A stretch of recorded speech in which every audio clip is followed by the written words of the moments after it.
war's not over, the dawn's not that far away. Hop back on the saddle soon, you soulless soldier. The dark can consume your brain. All we ever wanted was a little air to breathe, but all we got are ashes of our old memories. They can try to take me down, but they can't take me to my knees. No, you'll never take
Standing in this house, it's not a home.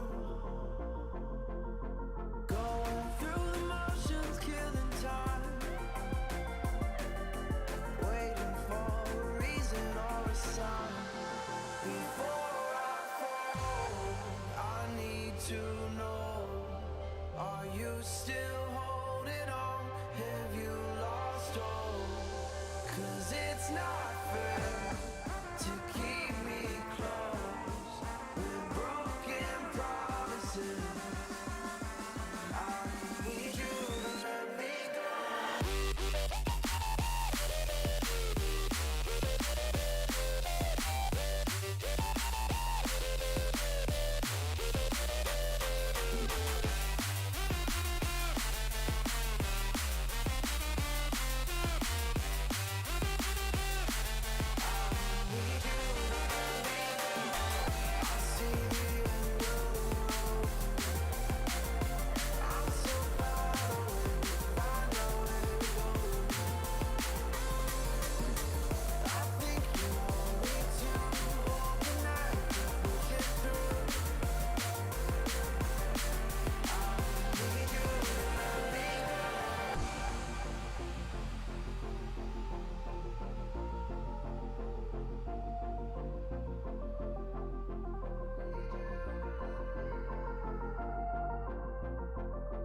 Tinsley sends it to the outside. He can't get there. Kevin King is going to win the Barr Bristol FTF Cup Series. Into the lead. Bud gets wrecked in front of the pack. He saves it. 3-4 wide as they come to the white flag. Here comes Vargas down on the apron. They are 5 wide. Ian Plash will win it at the line. Is this package? Oh, there goes Jordan Lopez Jr. That's your race leader. Caution flag is out. Still no one willing to give up as they're going to be dead even off of the first chicane. Oh, he saves it. What's going to happen here? Here comes the canvas. Oh, get your front gear. He's got it. He's got it. Get there, no. Canvas is going to win.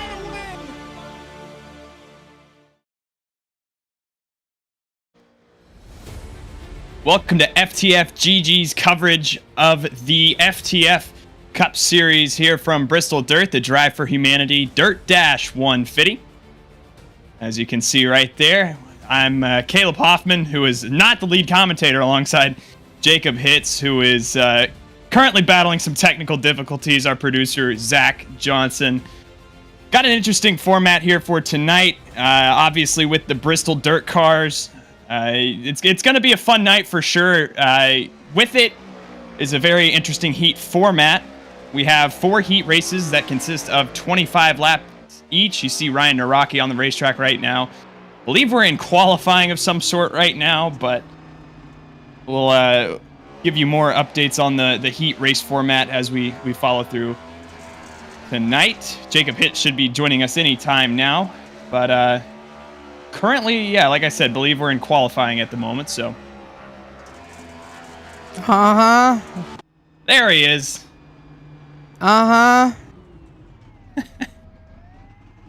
Been a fun night already.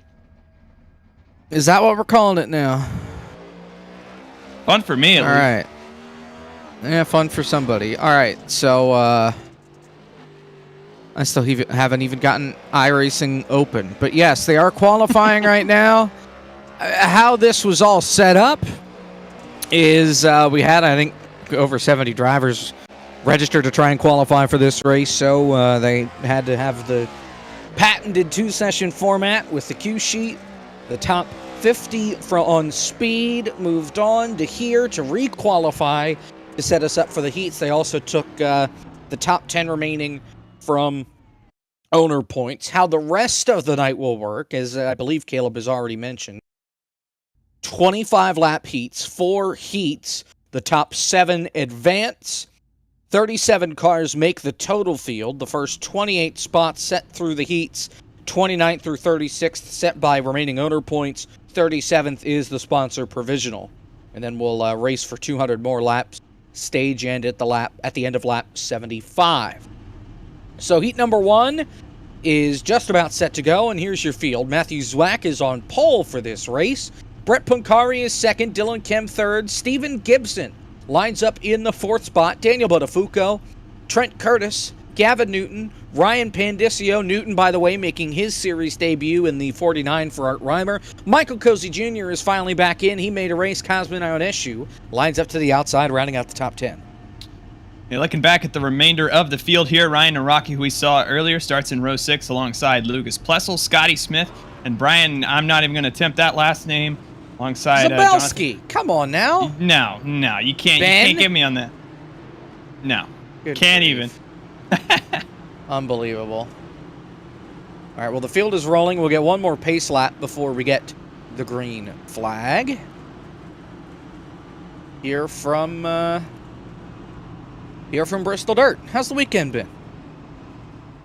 Well, it's been great. Can't wait to get in here. We got a long night ahead of us here, though, with 4 25-lap heats and then that 200-lap feature. And we got plenty of racing. That we do, and hopefully we are done before the truck race is done. I had to turn that off, though, so that way I could at least try and focus on the task at hand. So, getting set for the start here from the Bristol Motor Speedway, covered in dirt, hopefully for the last time ever. Zwack and Punkari on the front row. And we'll see how everything shakes out as far as the way the track will wear. This is the last time the track has reset. It reset for qualifying, but from here to the checkered flag of the race, conditions will carry over. Green flag, we're racing. The outside line did not get going. That's Trent Curtis that bottled it up on the outside line. But we are racing in heat number 1 here from Bristol. Side by side for the lead, Punkari and Zwack out in front. Caution laps do count, and we already have one. It's Nalraki and Scotty Smith in the back of the field. And the first caution flag of the night comes out on lap number 1 for a crash in the back of the pack. Yeah, it's unfortunate there, and again, with how many laps we got here tonight, you don't really want to see a lot of those. We'll take a look at what happened and put us under the first caution of the night. Further back in the field, you can see just a little bit of contact there. Ooh, Scotty Smith gets turned right in to Ryan Naraki right there, and everybody else does a great job of avoiding them. Just 2 cars, and we find ourselves under the first caution. We'll get a separate look at it. This is not where it started. That 23 just comes up the racetrack there. He gets the cause for the crash coming up in front of Ryan Pandicio. Good news is the caution laps have been shortened, and we'll get the 1 to green next time by. Wyatt Tinsley, your point leader coming into this race, overtaking Parker White after Tinsley finished 4th at Richmond last week. Parker White finished back in the 19th position. No Kevin King tonight. He's on a last place provisional after finishing 3rd last week at Richmond. And could not be here. Knew he couldn't be here tonight. That's the second LPP in the last 3 weeks. Did it at Texas a couple of weeks ago. Scotty Smith has been given a pass-through penalty because of wreck score. And that's another thing that I wanted to bring up here before we got rolling too far, and I'm not, so I will do that now over here. There we go. And we talk about this wreck score a lot. Basically, if you're given the cause for a wreck, you lose 2 points. If you're given multiple racing deal causes, you lose 1 point. Cody Ware did make the field tonight. She'll be in a heat later on. Goose egg for the 08. So if she causes any wrecks, that'll be the night, and that'll be it. Parked at the first incident. Meanwhile, most folks are at 5, but there are a couple that are in danger territory. Zwack with a great launch. Single file restarts. We're back to green. 4 laps complete. We'll see if we can get a green flag lap in here. Interesting names throughout the field so far. You see Zwack did a great job of putting some distance between him and Punkari. Obviously, those lap time intervals are not correct, so pay no mind to them. Dylan Kim right now trying to make up time on Punkari right now, and it's really interesting here at dirt iteration of Bristol. You know, it's kind of similar to regular Bristol, and where, you know, there is viability in every line on the racetrack, and it's part of what makes Bristol such a good racetrack. But obviously here you see everybody kind of favoring this outside lane as you see Scotty Smith rejoining the racetrack. He is right out in front of the leaders. We have, just in this heat, 5 drivers making their first start in the season. Technically 6, because I don't believe Kem has made a start. Oh, no, he has. He did get in at Atlanta, and he's around! Around goes the 97. He gets hit by Scotty Smith, and the caution flag is out. Cosman crashes, as well as Lucas Plessel. And Dylan Kem, filling in for Jordan Worth, makes contact with Brett Punkari, had to try and save it all the way down the back straightaway, and could not, and he winds up right into the path of Scotty Smith and others. There's the contact. You see he's trying to hold on to that tractor going into turn number 3, but around it goes, and nowhere for that 23 to go. Had the brakes locked up.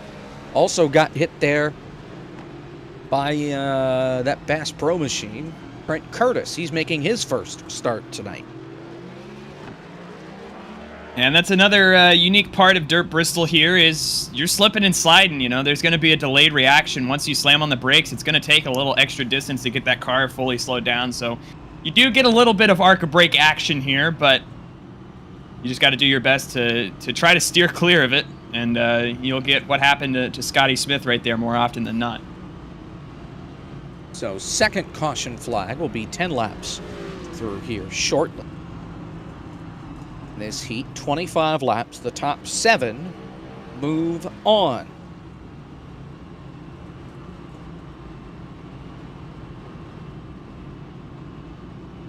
And that 7th marker is something to watch out for big time here tonight. You see Trent Curtis right now currently on the cut line. Pandisio right behind him. Cosman's on the flip side of it. Naraki as well. So, you know, already you're seeing some notable names on the outside looking in at the moment, but 15 laps still to resolve that.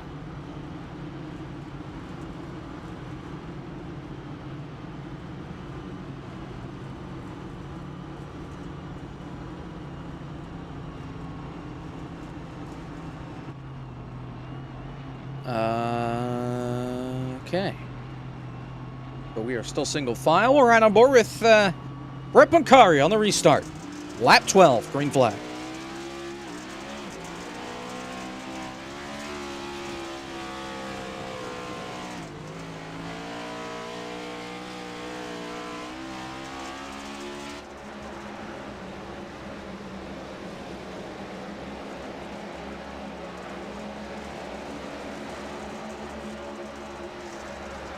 Bunkari in that second position. Steven Gibson, the rookie, making his first start on the season right behind. Gavin Newton down there as well. And that 49, as we mentioned, in for Art Reimer. Art wanted to make sure that his car would get in as far as owner points are concerned, so he gave the keys over to Newton. Reimer tried to qualify in what would be Newton's number, but Art Reimer did not make the show on speed or have enough points. Contact 3 wide further back. Cozy, Pandisio, and Buttafuoco. They sort it out. Trent Curtis down there, still 3 wide. This is around the transfer spot. And that's 663, the first one out. And again, there's just not much you can do right now except just try to slowly crawl your way back up and try to hope somebody else makes a mistake. And you can see Daniel Buttafuoco right there. It's so interesting the different techniques these guys use through the corners. And, you know, you can see right now everybody's still opting for this high line and choosing that momentum off the corner. But you can get some guys that are able to throw the car in kind of a diamond shape, try to make the best of both worlds. Zabelski got in trouble way in the back. He's off the pace, but he is all good. Leaders coming up on him now. We're inside 10 laps to go in heat number 1. Remember, the top 7 advance. They're 3 wide for the transfer spot down the back. Still all over each other right now. Lucas Plessel trying to get his nose in this battle, right into the thick of it. And again, out of these 4 cars right now, you're looking at 2 that are going to be out of this. And you can see right now to the outside, Pandisio trying to get around Trent Curtis, who's been so strong on that inside. You see Cosman further back. He's sliding around. He may be able to rely on owner point. Dylan Kem would, I think, be in the same boat since he is in that 97, which Jordan Worth has put inside the playoffs for the time being. Coming in, whoa, Worth big move. Was 14th. Meanwhile, Pandisio in. Curtis, the first one out, side by side for that 7th position. Coming to 6 laps to go. Almost crashed behind him. Plessel got off pace, as well as contact with Naraki and Cosman. Those are teammates. Yeah, and that was a great move by Pandisio there to put it 3 wide on Trent Curtis and Michael Cozy Jr. to butt his way inside this top 7. Now all of a sudden 5 laps to go, and he is opening up this margin on 8th place, Trent Curtis. And now Pandisio trying to get to the inside of Cozy, almost spins it. You see Cosman slow on the backstretch there. Yep, but Pandisio. Oh, and Cozy washed up there in the middle of 1 and 2. That could open up the door for Curtis trying to make his first race. He would not be able to rely on points. Neither of these guys will. Cozy's missed a couple already because he's not been able to rely on the owner points. Cozy sits 43rd in points right now. Finished 13th in the Daytona Barr FTF 500. I just butchered that name. Finished 13th in the 500. Since then, missed Auto Club, missed Vegas, 34th at the Rock, 32nd in Atlanta, and he's missed the last two races at Texas and Richmond. 2 to go in the heat. Up in the wall, it's a 3-car battle. Newton got the fence. Gibson takes the lead over Zwack, coming to the white flag. And meanwhile, at the cut line, Dylan Kim has just been riding the top side out of nowhere, and he is now all over the backside of Michael Cozy Jr. This is for the transfer spot right now. Can the 97 get past the 99? It's a 3-car battle unless somebody makes a mistake up the road. Kem peeking to the inside. Gibson has the win locked up in heat number 1. Kem to the outside. Cozy defensive line, and the defense holds on. Cozy will transfer in the 97 of Kem, the first one out, and I think with owner points, Kem will be okay. Nonetheless, the 7 that advance: Gibson, Zwack, Newton, Buttafuoco, Poncari, Pandicio, Cozy. Now we re-rack, restack, and we do it all again. Heat 2. There's the results from Heat 1. You see the folks behind Cozy there, all out. Oshalim and Zabelski finish 1 lap down. And Oshalim right now in points. He is the highest guy in points that has failed to qualify for every single race.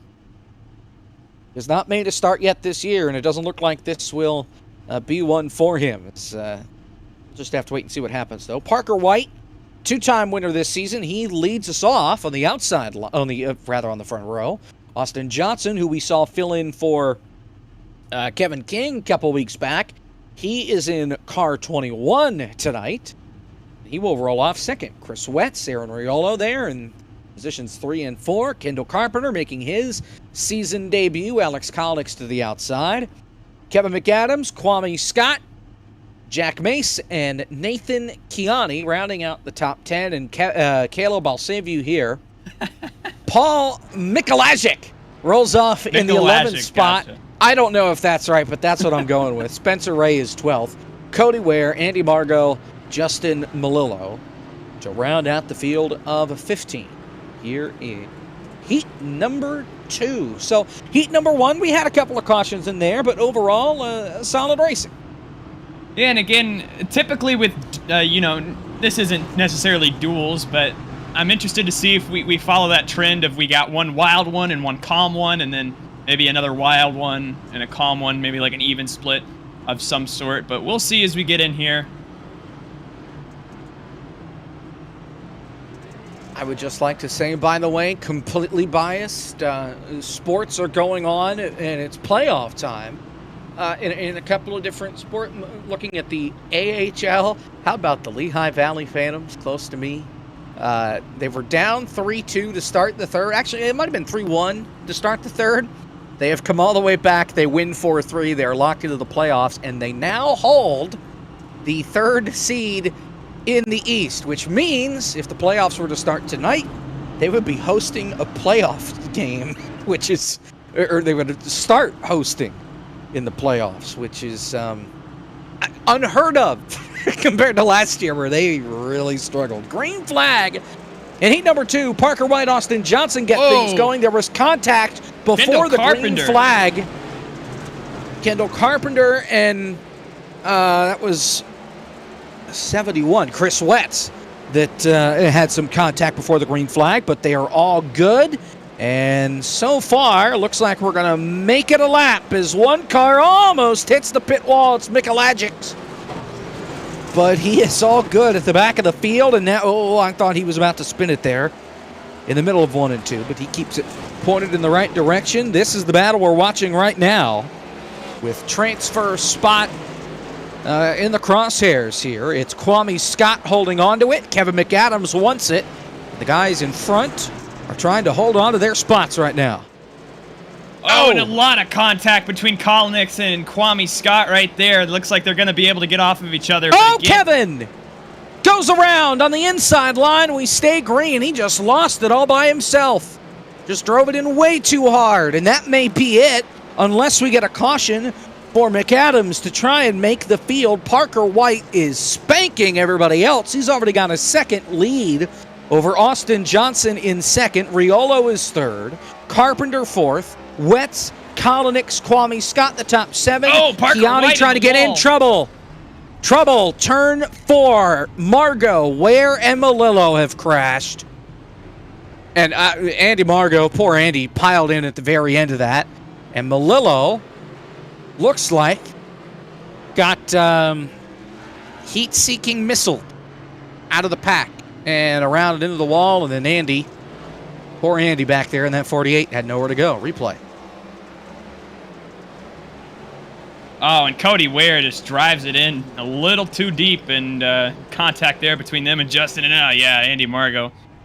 As I was saying last heat, you tend to slip and slide a lot, and it really can change, what you're expecting compared to pavement in terms of your trajectory and what happens. So, unfortunate there, but looks like everybody involved in that will be okay. And I'm really excited for this restart, Jacob. Parker White, as you said, was just putting on a clinic. And Yes, okay, so the 08 parked rec score. Rec score was at 0, which means you caused the incident and you're parked, which means I think the 08's going to be at a -2 if it goes that low, because you cause it. If your sole cause, you lose 2 points. So if you're at 0, do you just drop to -1 or do you drop to a -2?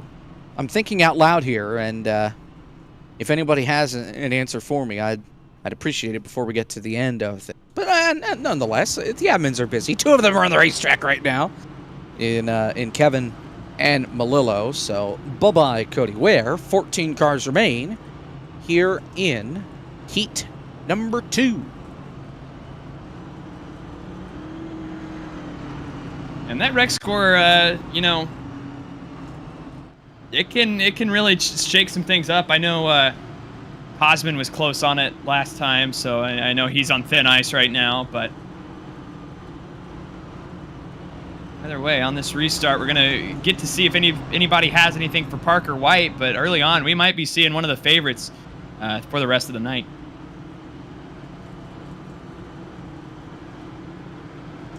All right, here we go.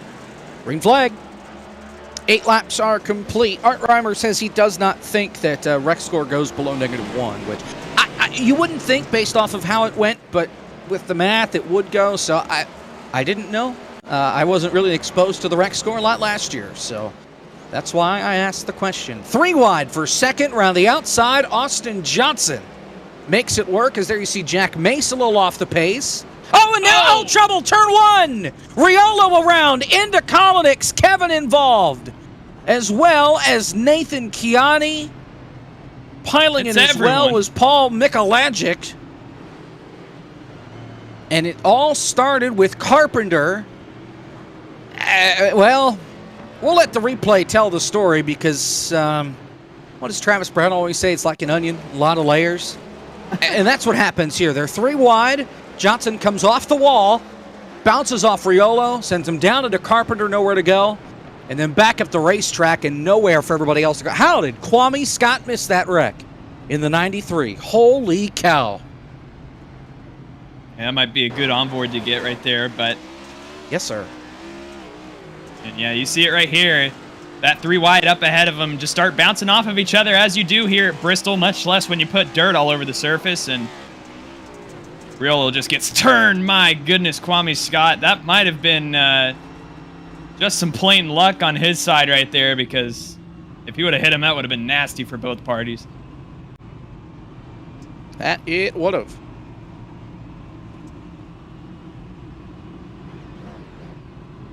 Racing deal, the cause, give it to Austin Johnson and Aaron Riolo.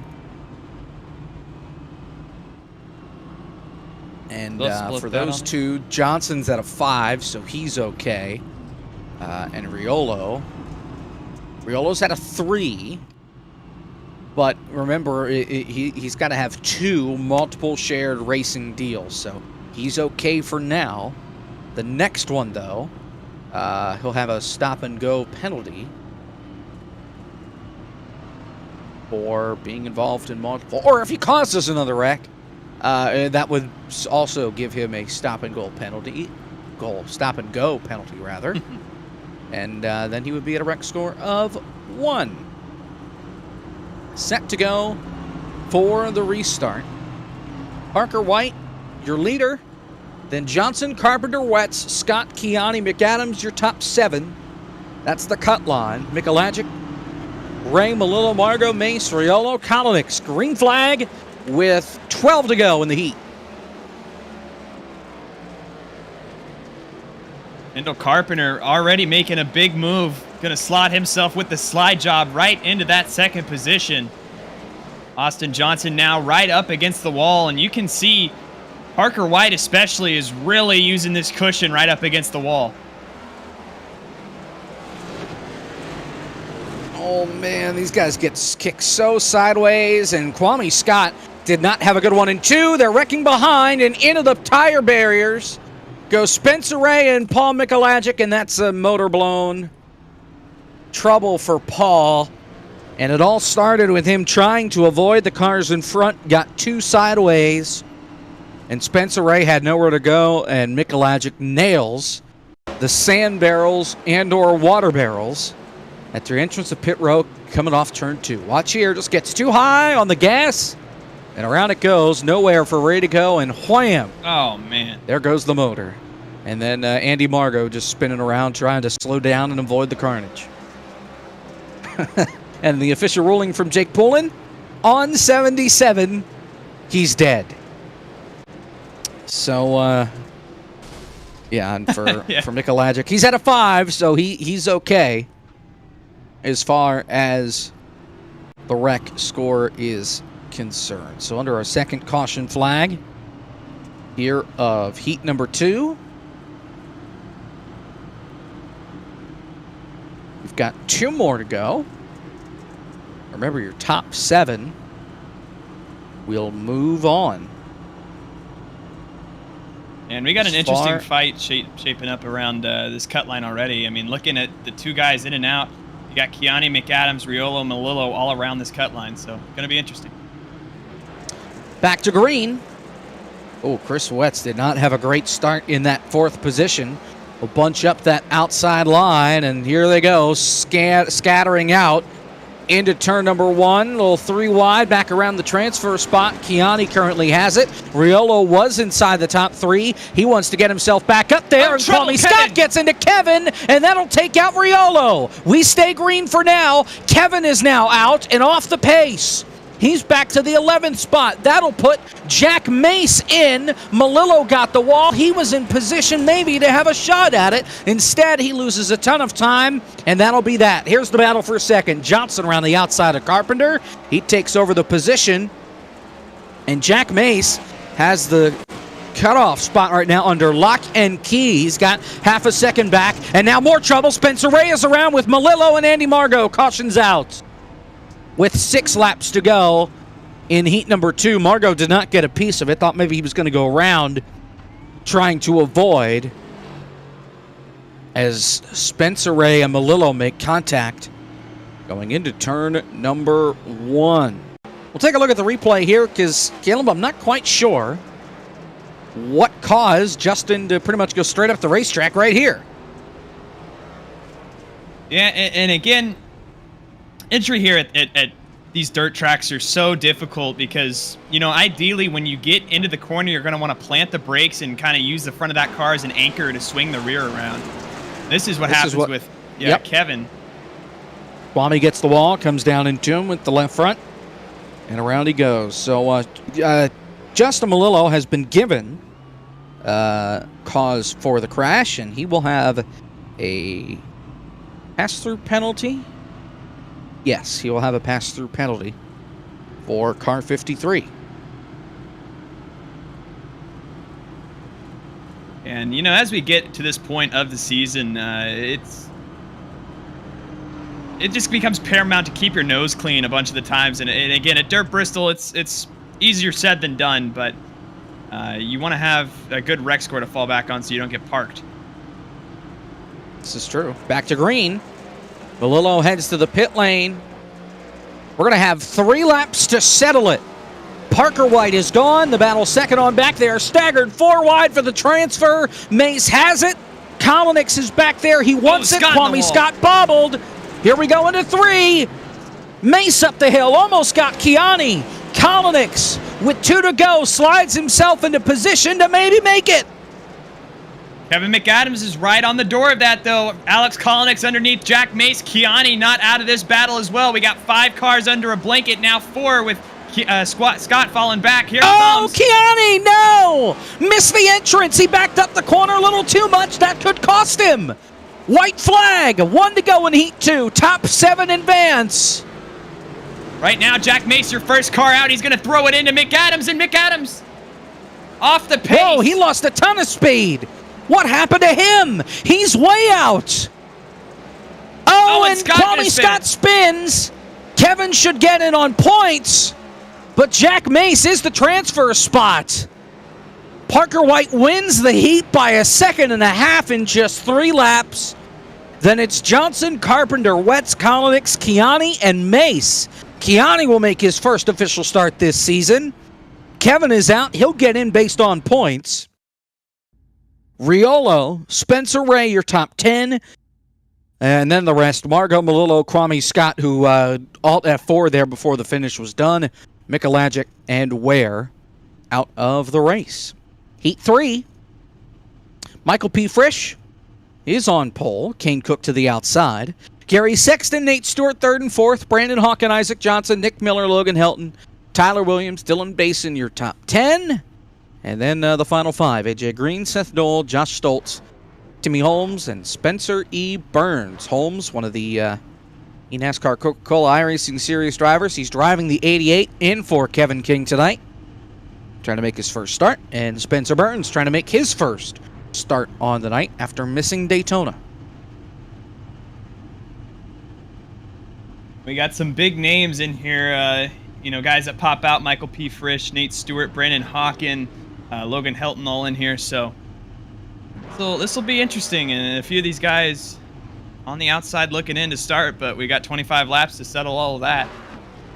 And if anybody cares, Joey Logano has won the NASCAR Craftsman Truck Series Demo Derby at Bristol. Yeah, whoop-de-doo. Oh, trouble for Isaac Johnson. His throttle just broke. I think the pedal broke on the car. Rather on his... Oh. He doesn't have a throttle plate. He has to put it on the shaft itself. That's incredible. Interesting, yeah, that'll be fun.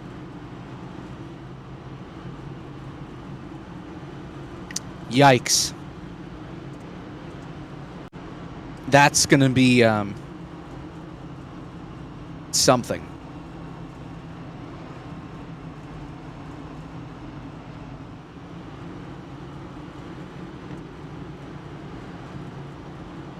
Oh, boy. All right, well, as if this crap wouldn't be bad enough without the technological issues, whatever.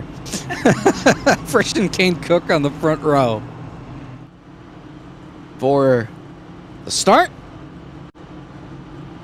And here we go. 25 laps. Green flag.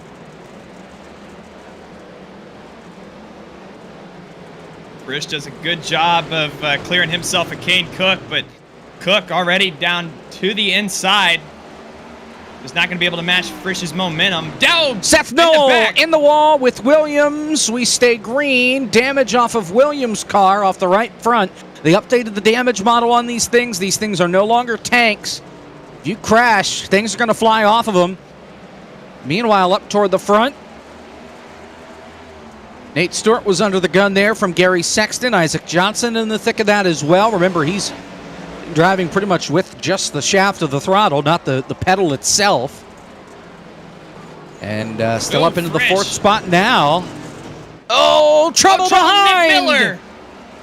into Spencer Burns and down the racetrack, makes contact with Josh Stoltz. And the caution flag is out. We'll get a replay here, and, well, does not look good for driver 06 as he drives it in from pretty far back, gets into the 19, and then trying to turn off the wall, pulls down into Stoltz. And Stoltz and Burns right now are just going at it over the radio right now. And looking right here, this is where the point of contention is. You see Spencer Burns right here stuck on Nick Miller and whips the wheel down to get off of him, and Josh Stoltz is just right there.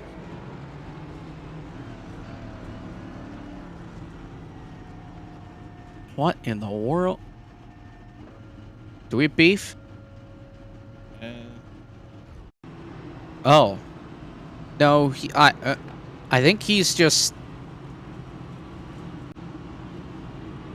I think it's just slowing down from... No, you know, I think it was the transition from dirt to asphalt that got him crossed up, and he almost hit the wall right there. Unreal. And Nick Miller has a ton of damage. It says about 2 minutes, so... Well, and that wasn't from that crash as much as it was there was contact at the green that caused some of that incident further back with Seth Knoll and them. So we'll get 1 to green here, I think, this time by. Frisch still your leader.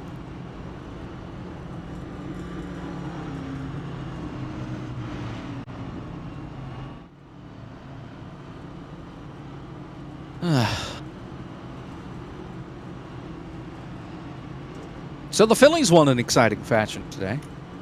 It's not a Saturday night without Jacob Hitz reminding me how the Phillies are doing. I'm just trying to find anything to fill the time at this point. We are already... well, that time's not right. It's 10:04, right? I don't know why, but every time I restart my computer, it starts an hour behind. Like it doesn't think daylight savings has happened yet. Yeah, it's Very 9:04 cool. for me, so...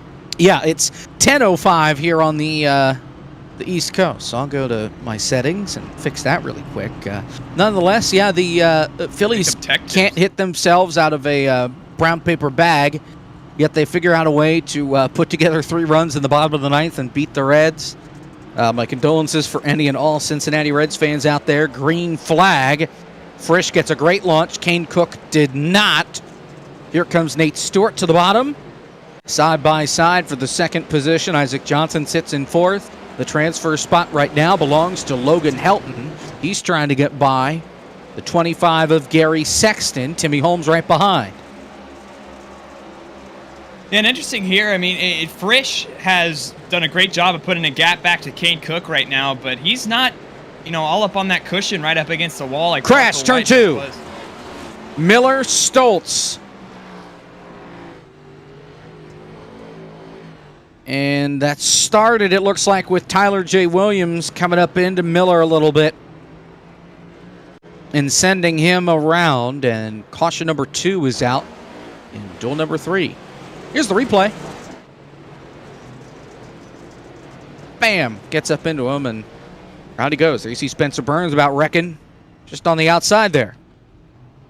And those 3 have already had some history here with that first caution, so... them all around each other, I'm sure they're just itching to get away.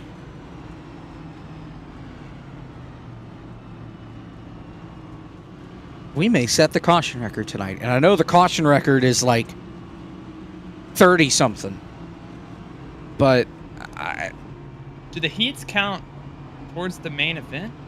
They should. They're laps. True. Because, I mean, think about it here. So we're doing 100 laps in the heats, plus 200 in the main. That gets us to 300 laps or 150 miles. This race is called the Drive for Humanity Dirt Dash 150. So that math adds up where everything equals, or everything, 300 laps between all the heats and the main, plus the, math. The 300 laps total, divided by the track distance, which is 0.5. I guess you'd multiply it in this case since it's a decimal, but that gets you to 150. So it's good math. Yeah. I'm on board. Took me a while to get there. That's that new math, I guess, settling in, but our FTF math, as we call it. It's a good thing that caution laps count, because if they didn't count, we would be here until next Easter. I should get the one to go here. No, I'm going Easter.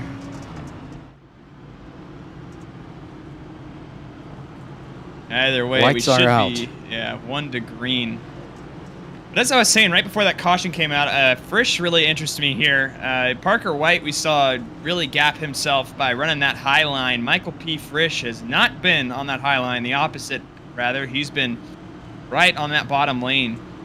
So I'm interested to see if that can continue here, and if we get Parker White and Frisch right next to each other, which line we're going to see prevail as we continue to put rubber down on this surface. Either way, an ever-changing track coming to the restart. Yeah, this track just continues to get slaughtered as time goes along, and there is no track reset here the rest of the way. So the way it is now is the way it will continue to be all the way through. Here they go back into turn number 1, back under green. Again, another great restart for Frisch. 3 wide, back around the transfer spot there. Hawken on the outside. Sexton in the middle, Helton down on the bottom. Timmy Holmes to the outside. He's the first car out, trying to become the last car in.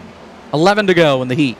And you can really see how the urgency is affecting how these guys race. The top 5 right now, they're all just spread out, kind of working in their own little zone. And once you get 5th on back, this is where it really starts to get wild. You see Hawken all the way up against the wall. Trouble! Right, Spencer Burns in the wall, turn 4. He sent it in so hard to turn number 3, he looped it, did a 360, and wound up back up against the outside wall. No caution. We stay green. The transfer spot right now belongs to Gary Sexton. Helton and Basin wrestling for it right now behind. And Logan Helton on this outside, he is charging hard at the moment.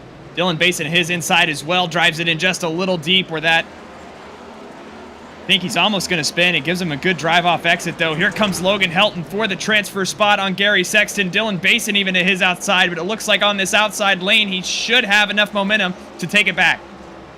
Basin, your Texas winner, won at the paved version of this racetrack last year in the playoffs. You ride on board with Basin, who is trying not to fall back onto points. As far as driver standings are concerned, he is P9. Obviously, the win locks him into the playoffs as long as he hits the 20 start minimum requirement. Isaac Johnson's in trouble. Into the wall, turn 1. Oh, and he gets Helton. Big damage for Helton. And the caution flag is out. He was side by side with Nate Stewart for 3rd. Went around and nowhere for the rest of the field to go. A lot of damage to car 63 in Logan Helton. Now, he is high in points, but I know he does not want to have to rely on points to try and get into the show. Here's the replay. You can see he and Nate Stewart side by side, and again, just sends it in too deep and spins out. That'll happen to you again. It can work if you throw it in that deep, like a little later into the corner, then honestly, it can help you with your drive-off exit. We saw Dylan Basin try something similar a few laps ago, but that early into the corner, there's just no chance that you make it, and you stomp on the brakes like that. Again, it just plants the front of your car into the ground, and you'll spin like a top. EOL penalty for Johnson, wreck score. So he'll go to the back for the restart. Rich to your leader. We'll have a restart inside 5 laps to go.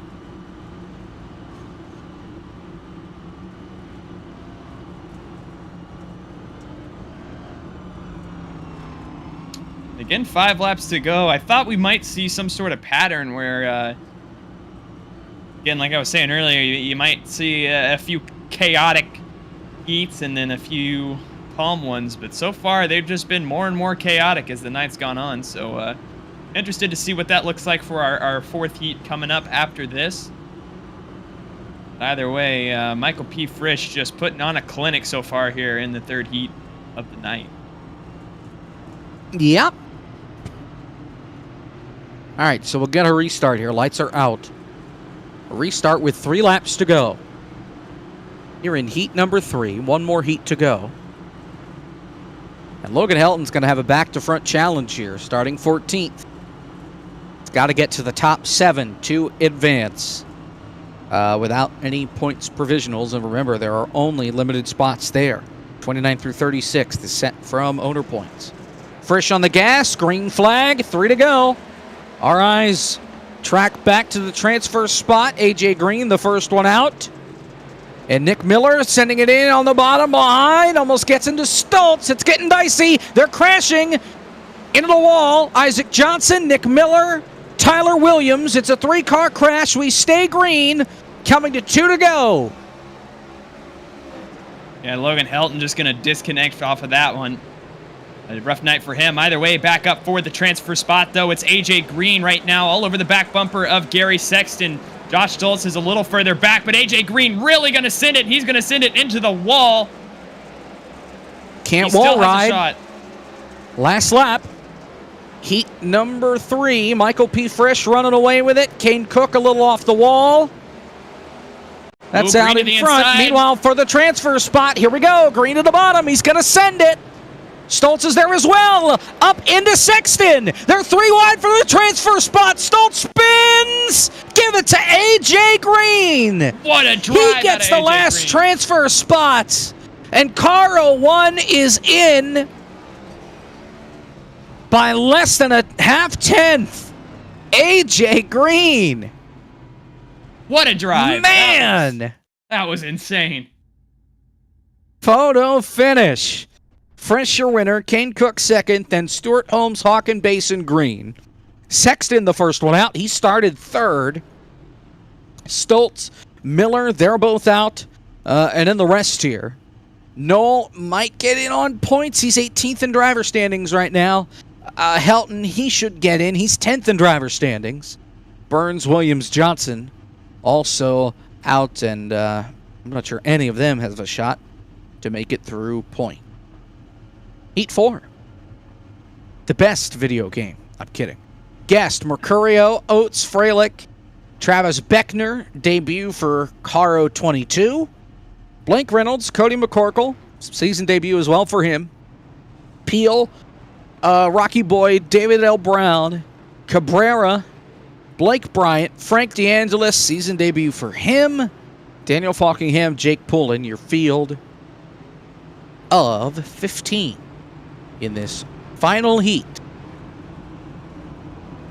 Yeah, we're almost main eventing, but nonetheless, we got one more to go, and again, several big hitters in this one. Michael Guest, Brian Mercurio, Jonathan Oates. I mean, this entire top 5 really. Blake Reynolds just to the outside, and 6th right now. Lawson Peel's a regular here. David Brown, David Cabrera. Lots of fun guys and big personalities in this one, so we'll see as they come to the green here. I'm looking to see Michael Guest if he can try to get out front here.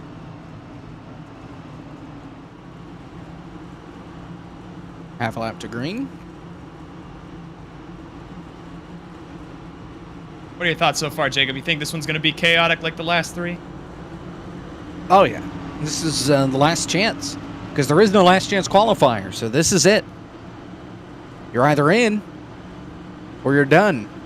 Pace car's in. Guest of Mercurio, a couple of Coke guys and former Coke guys lead us down. We're back to green. Here comes Mercurio on the outside, and they are 4, almost 5 wide. Little bit of contact between Jonathan Oates on back. That's going to knock back Cody McCorkle in that 002. Lawson Peel, a little sideways there. You see him, the yellow numbers, car number 12. And Beck, oh, there goes Guest and Mercurio. A big pileup in turn 2. Caution's out. That was first and second going around. Guest lost it. Nowhere for Mercurio to go. In the carnage, Oates got a piece. Reynolds got a piece. Cabrera, Peel. Almost half a dozen cars involved in this crash. And described it perfectly. Michael Guest just sends it in a little hard and a little bit of contact for Mercurio to help, and it just stacks him up. Blake Reynolds gets into the back of Mercurio and just sends everybody around. Well, I think that last heat was the first time we had made it longer than 4 laps before caution came out. Hopefully that's not a trend in the main event. 200 laps there, stage end at lap 75. There are points given out for a couple of spots here in the heat race. It would be first 5, so you get 1 playoff point plus 10 regular points for winning a heat. Second place gets 8 points, third place gets 6, fourth place gets 4, fifth place gets 2.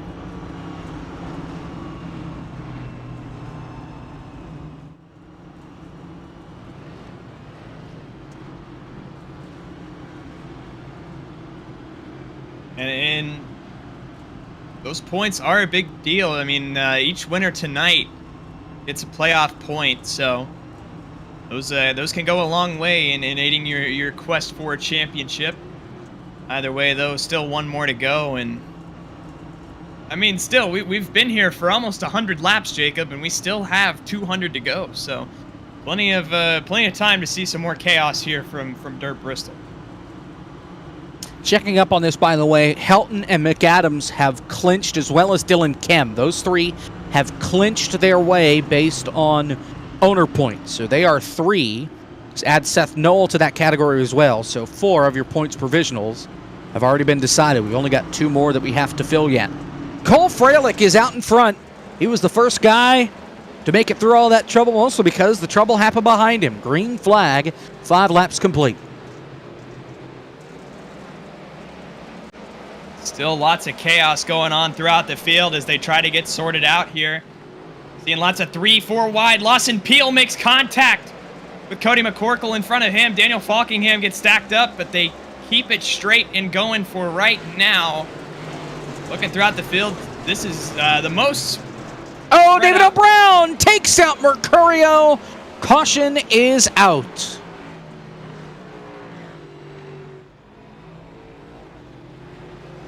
David L. Brown brings out the second caution flag there, and nowhere for Mercurio to go.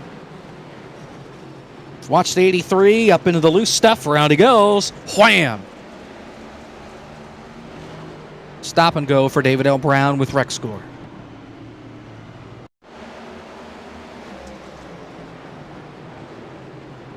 And you can see right here again, just gets a little turned around and nothing that Brian Mercurio there can do. And David L. Brown, a few more feet and he would have done a Matt Kenseth straight into the tire barriers there, or rather the sand barriers.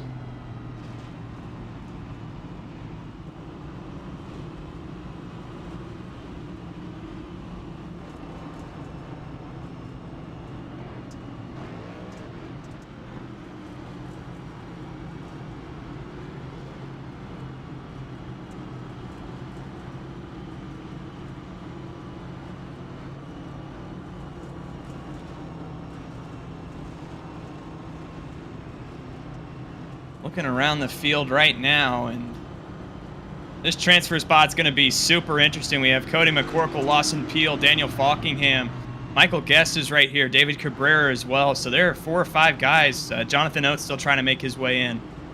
So still lots to be resolved here. Brian Mercurio rejoins the racetrack. We're about to go green as the lights have gone out on the pace truck.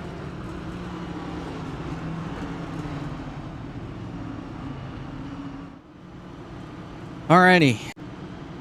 Josh Stoltz is out, but he was already in a past race, so that would explain that. Getting set to go. We'll have 15 laps to go on the restart. Freilich, Reynolds, Beckner, Boyd, Guest is your top 5. As we get set to go, pace car is in. Here we go, green flag.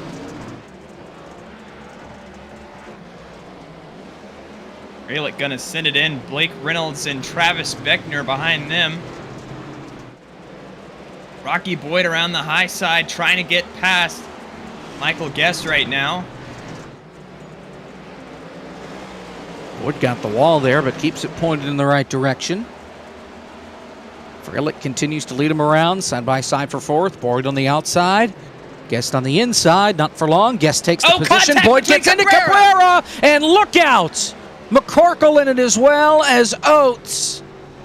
Caution flag number 3. And Rocky Boyd comes down into David Cabrera. And another crash, both of those cars junked.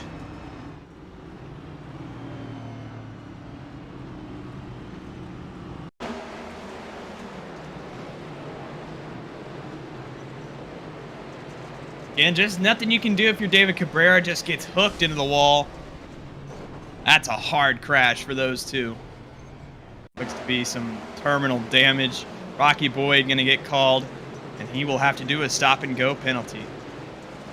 But that car, I don't think it will be able to do that. It's junk. Yeah. Yeah, the motor blew on that thing. It is done. So Rocky Boyd done for the night. And you're not going to see any player, any way to get in on points from any of those guys. So under the caution flag for the 3rd time in heat number 4. This is the last heat race. We'll determine the last couple of guys that get in on points. And then we call it until we get to the main, which will be pretty much right after. So we got the 1 to green here. And once we get back under the green flag, we will have 10 laps to go.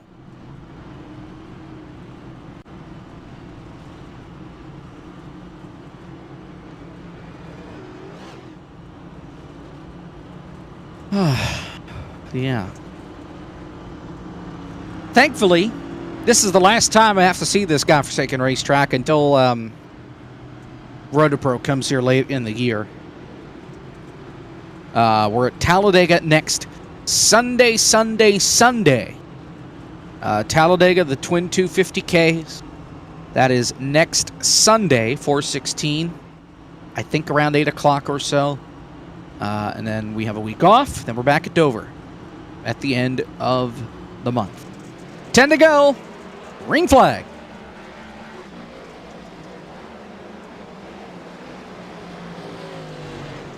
See a big launch and that happened. Yeah, Travis Beckner missed a shift, and that cost everybody. DeAngelis up by the wall. He's not having fun. They sort it out. Oh, Beckner stays 3rd. Oh, Peel and Mercurio. Can they save it? Yes. 9 to go. Great save by DeAngelis and Mercurio. That Dr. Bob car has been beat up constantly since the drop of the green flag. Blake Bryant tags the wall there and gets a shove from behind from Jonathan Oates. They, again, keep it calm and collected for the time being. Looking at this transfer spot, though, Brian Mercurio right up on it. He's going to be in the wall, and great save again for the Dr. Bob machine. Just been all over the place tonight. David L. Brown now challenging. Frank DeAngelis in the picture as well. And this is for the transfer spot. Mercurio has clawed his way back. He is back in for now. Brown and DeAngelis trying to catch up and make this a race for the transfer spot. You've got Oates back there as well in 10th. He's way back. Jake Poulin is there. Blake Bryant as well. But Mercurio is scooting away with 6 to go in the heat.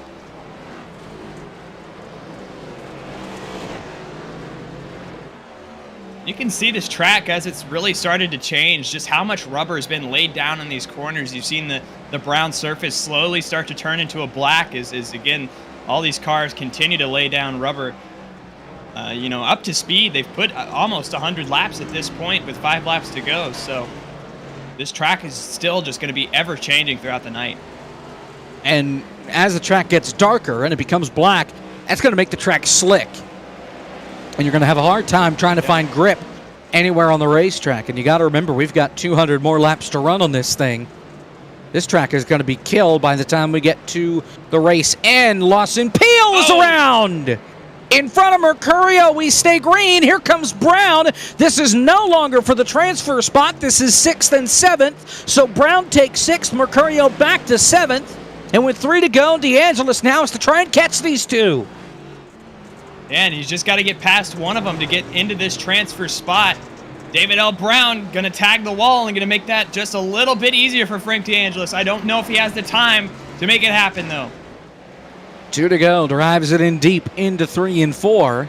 We'll see if he gains any time on David L. Brown. Does not look like it. He loses a bit of time with 2 laps to go. Oh, Jonathan Oates from behind just sent it in big time and actually made that work. Tagged the wall a little. Going to kill some speed for that 73 machine, but Frank DeAngelis just sends it wall riding.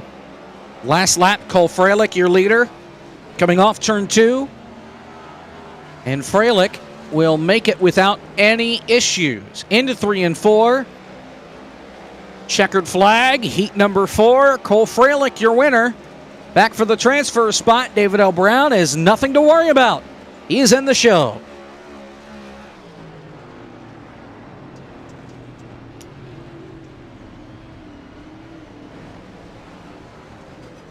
And tough break for Lawson Peel. He was right inside that top 7 for a lot of tonight, and late race incident takes him out of it.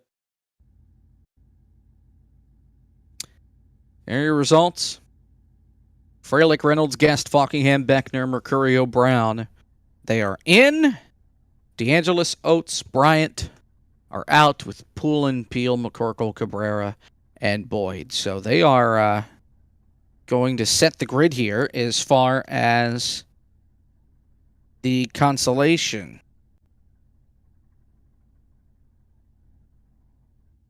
We will step aside and go to a break. When we come back, 200 godforsaken laps around Bristol Dirt. We're back after this here on FTF.GG.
Sun came in, I'll close the blinds.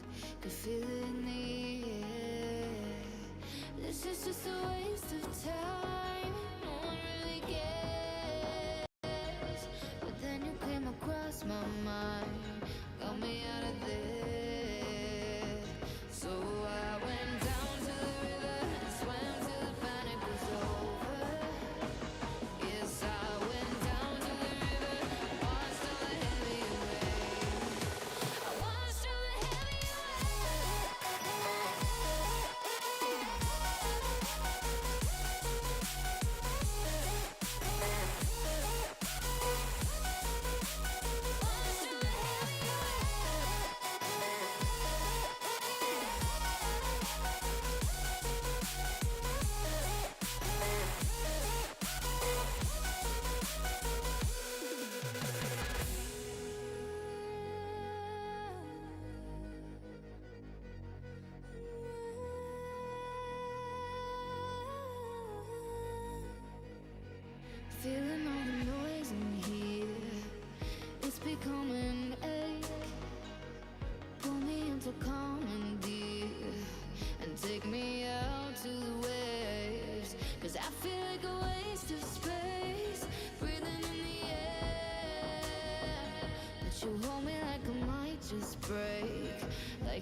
me there. So I went down to the river and swam till the panic was over. Yes, I went down to the river, washed all the heavy away. Washed all the heavy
All right, so your provisionals for tonight: Logan Helton, Kevin McAdams, Dylan Kem, Seth Knoll, Cosmin Yoneshu, Ryan Araki. The 053, that's Jake Poulin. The 12, that's Lawson Peel, Isaac Johnson. Those are the provisionals. The record to beat here, I assume that these are not FTF numbers and these are NASCAR numbers. 26 cautions in 2021 and 13 cautions in 2022. I hope those are 26 cautions. That almost sounds like it's this league. Not that I wouldn't be surprised if NASCAR had 26 cautions at a racetrack, but that just doesn't sound right. Anyway, drivers' meeting is over. We're running this out for who knows why. They are going to reset the track state going into the next race. It'll be at 15% wear. So, the track won't be completely run to hell. Like it is right now after all of the heats are done. So 200 laps. Again, stage end is at lap 75. I think they are going to have to pit at some point. Tires really shouldn't be much of a concern, but if they are, there are 4 sets behind pit wall for each car. You see a nice cluster of cars. Oh, and they're wrecking. That won't be a common theme at all. Final 5 seconds. 1. Happy New Year. Session's done. Everybody will disappear from the racetrack in 3, 2, 1. Poof. Just like that. They're gone. Let's look at your starting grid for tonight's Drive for Humanity Dirt Dash 150. Based off of heats is how we get your first 28 starters. Steven Gibson is on the pole for the main event. His debut lines him up P1. 2-time winner this season, Parker White to the outside. Then Michael P. Frisch and Cole Freilich, 3rd and 4th. Matthew Zwack, he had a good run in his first heat. He lines up 5th. Austin Johnson to the outside. Kane Cook and Blake Reynolds in row 4. Gavin Newton and Kendall Carpenter. Couple of rookies rounding out the top 10. Yeah, looking on back, you got Nate Stewart and Michael Guest starting 11th and 12th in row number 6. Daniel Buttafuoco and Chris Wetz in row number 7. Timmy Holmes filling in for defending series champion Timmy Holmes, and Daniel Falkingham to his outside in row number 8. Brett Pancari going to start alongside Alex Kolonix in row number 9. Rounding out your top 20 is going to be Brandon Hawken and Travis Beckner. 21st, Ryan Pandisio, Nathan Chiani, 22nd. Dylan Basin, Brian Mercurio. Michael Cozy Jr. makes his first start in a couple of weeks after missing the show on speed.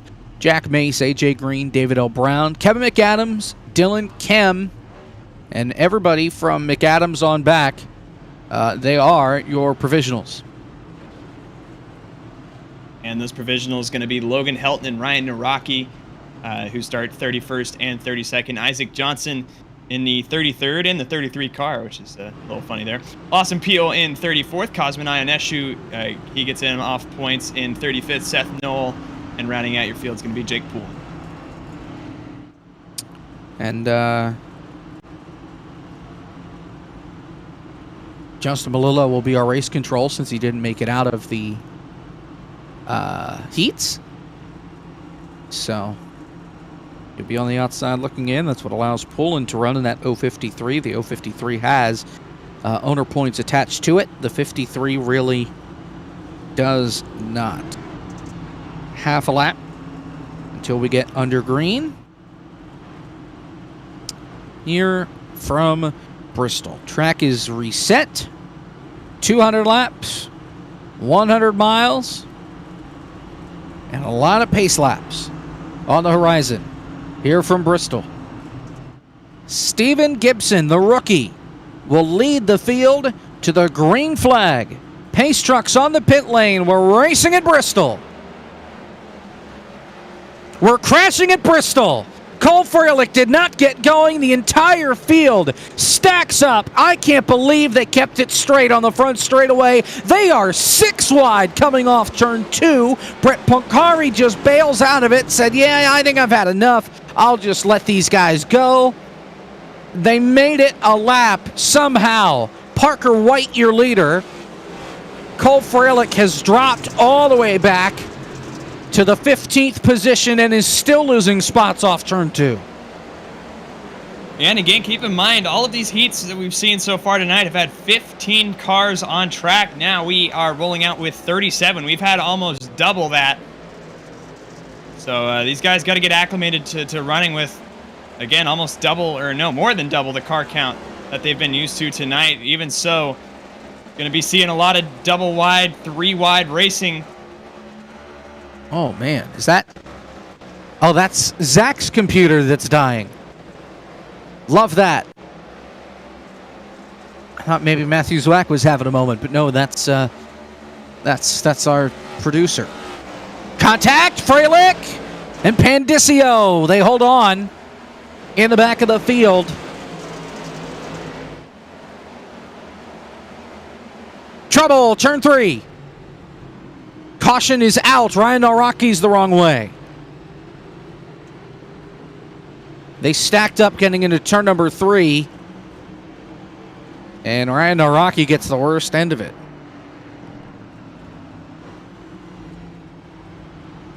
Here's the replay.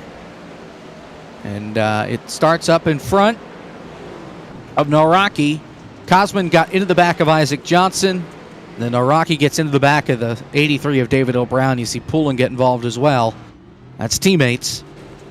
And the caution's out for the first time tonight. 4 laps complete. And we matched our record from heat number 3 there. Looking around the field right now, though, again, it's really interesting just how jumbled up everybody is. Remember, those heats set our lineup for tonight. So, I mean, again, there are several hard hitters that face some attrition in their duels that are in the back now. One of them that won their duel, Michael P. Frisch, sitting in 35th right now, so he's got an uphill battle.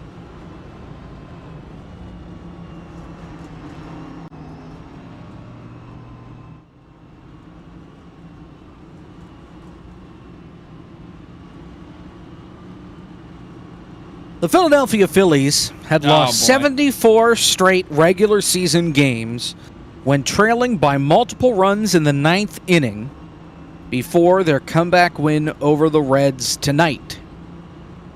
They were down 2-0 going into the 9th after being down 1-0 for much of the game, gave up another run in the top of the 9th. In the bottom of the 9th, Nick Castellanos got on board. Nick Bohm knocked him over to third. Edmundo Sosa. No, I lie. It was Brandon Marsh. Got Castellanos home. Got Bohm over to third. Sosa popped up into center, which allowed Bohm to score to tie the game at 2. And then just the way they drew it up, Bryson Stott hits one into right, scoring Marsh. The Phillies win. I don't want to talk about the performance of Trey Turner or Kyle Schwarber. Because it was not pretty. Turner in the game went 0 for 3, and Schwarber went 0 for 4. JT Realmuto went an additional 0 for 4. So that's like $500 million right there, batting combined 0 for 11. I hate this team sometimes. It's a real interesting time in sports. I mean, how many sports did you say we had playoff time coming up? Or well, let's see. The NBA, the play-in, I think, starts this upcoming week. The NHL starts in a couple of weeks. The AHL starts around that same time. The Masters is this weekend, but who cares about golf? It's true. The draft is coming up in a couple of weeks. Can't wait for that. I can. We'll be Unless live you're gonna give on us another 5-star receiver. Hold on. Yeah, we're gonna be live on. If you have any left. FTF GG live reacting to the draft while trucks go around a certain track. I don't even know where. The 8-0 Tampa Bay Rays, by the way, they have a 46 run differential in the positive. Third team to have a plus 40 run differential or better through the first 8 games since 1901. They joined the 1999 Cleveland Redacteds and the 1955 Chicago White Sox. We're back to green. 10 laps complete. A bunch of folks riding the wall through turns 1 and 2. Single file restarts, the name of the game here. No choose cone. And those single file restarts are going to be big tonight. It's, again, changing already what we've seen from those heats. And Michael Guest going to send it in hard, and he's going to put... They're good. No, they're not. But Afuko gets turned. They saved Carpenter. it.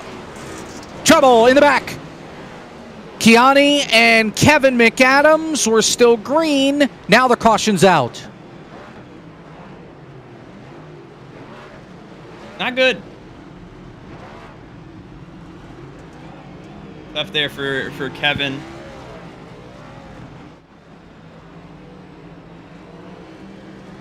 We're going to replay here, but that's going to put us under our second caution. And again, it's just a case of not having real Kiani estate. Just came off the wall, got into him.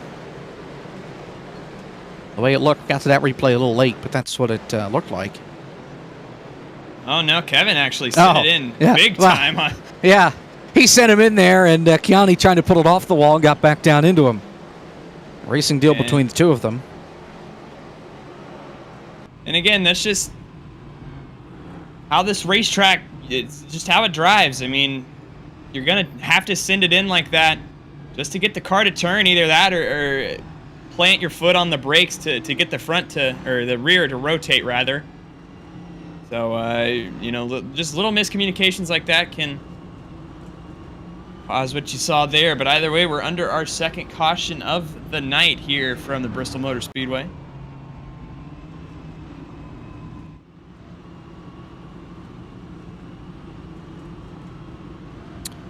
Connor McDavid hit the 150-point mark in San Jose today. He's the youngest player, 26 years old, 25 days, to record that many points in a single season since Mario Lemieux at 23 years old, and Steve Yzerman, also 23, closer to 24, did so in 1988 and 89. Tiger Woods double bogeyed back-to-back holes today. Holes 15 and 16 for the first time in his Masters career. He's a rough +9 over par on the tournament, 3 shots worse than any other player left in the field. Of course, weather kind of struck the rest of today's efforts out.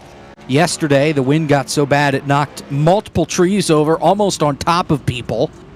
So they called it late in the day yesterday, and then mid-afternoon they called it today. So they finish round 3 early tomorrow morning, then the finals start at 2 o'clock.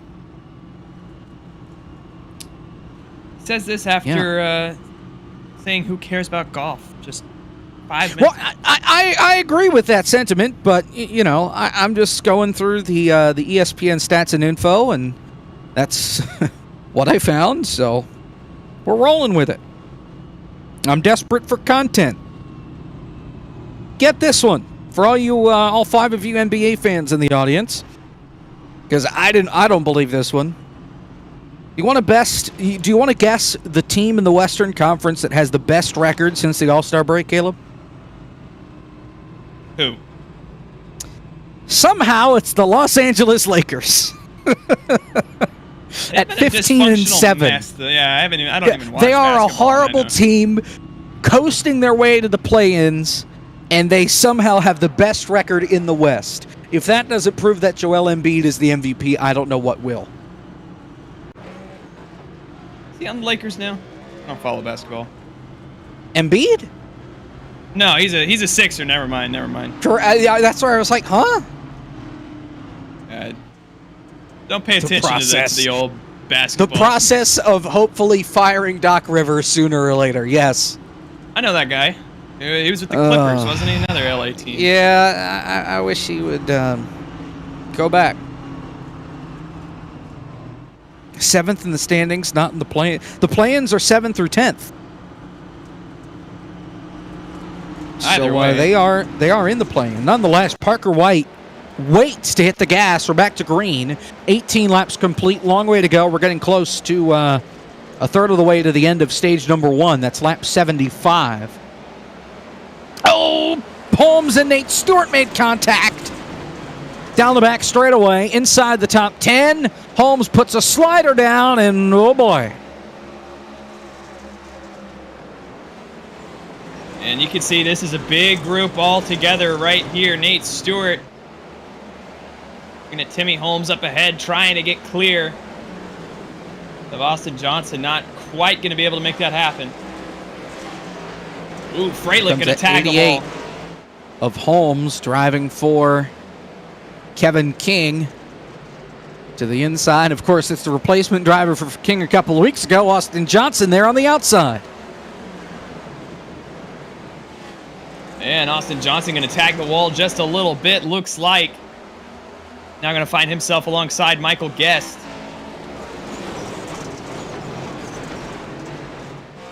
Oh, man, it is a gaggle of cars back around Cozy. Right on board, this is Gavin Newton.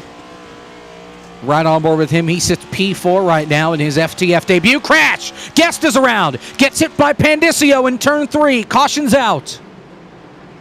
Oh, and he almost got tagged by Lawson Peel. It started with Michael Guest, and that thing was just evil for driver number 9. Nate Stewart, Daniel Falkingham getting some damage as well. Pandicio got a piece as well on the front end. There you see him. We'll get a replay here with car number 9. Here it is. Gonna drive it down into the corner. No grip. Round she goes. There's the damage to Falkingham and Stewart that I talked about. And nowhere for Pandicio to go, right in the middle of the racetrack.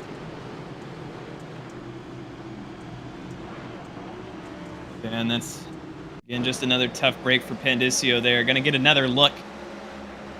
Michael Guest.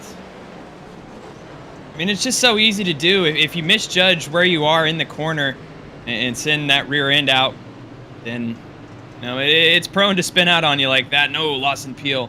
Close call there with Cosman. But they do a good job of keeping that as a single car spin. So caution's out for the 3rd time in this race.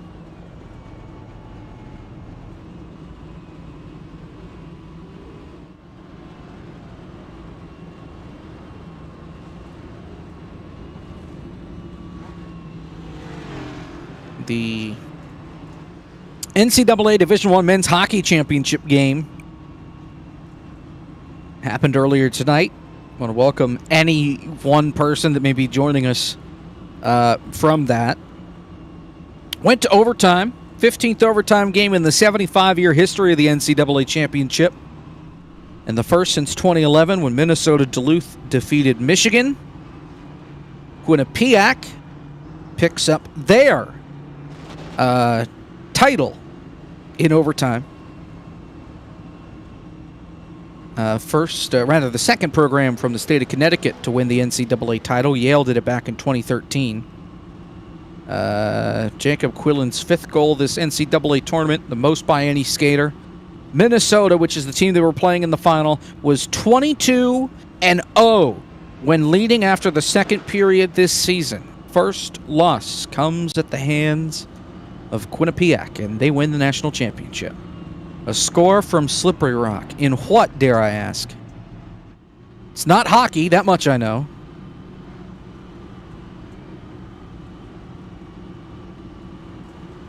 I guess while we wait for the pace truck here, who do you have going number 1 here in a few months? You got Stroud or Bryce Young?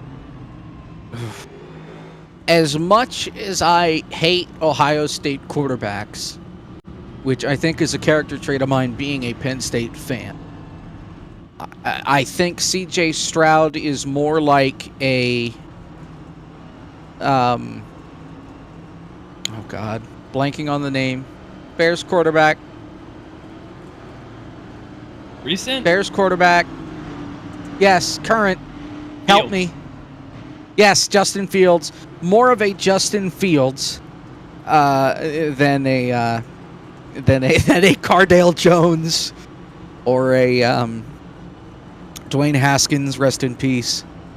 That I think he could actually go to the pros and actually be not a bust.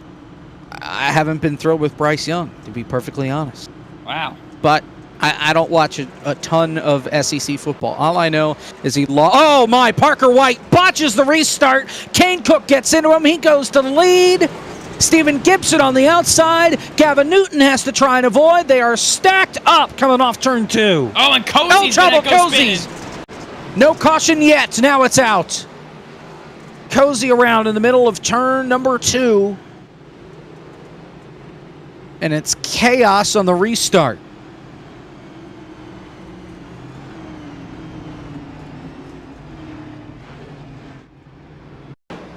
And again, here on the restart,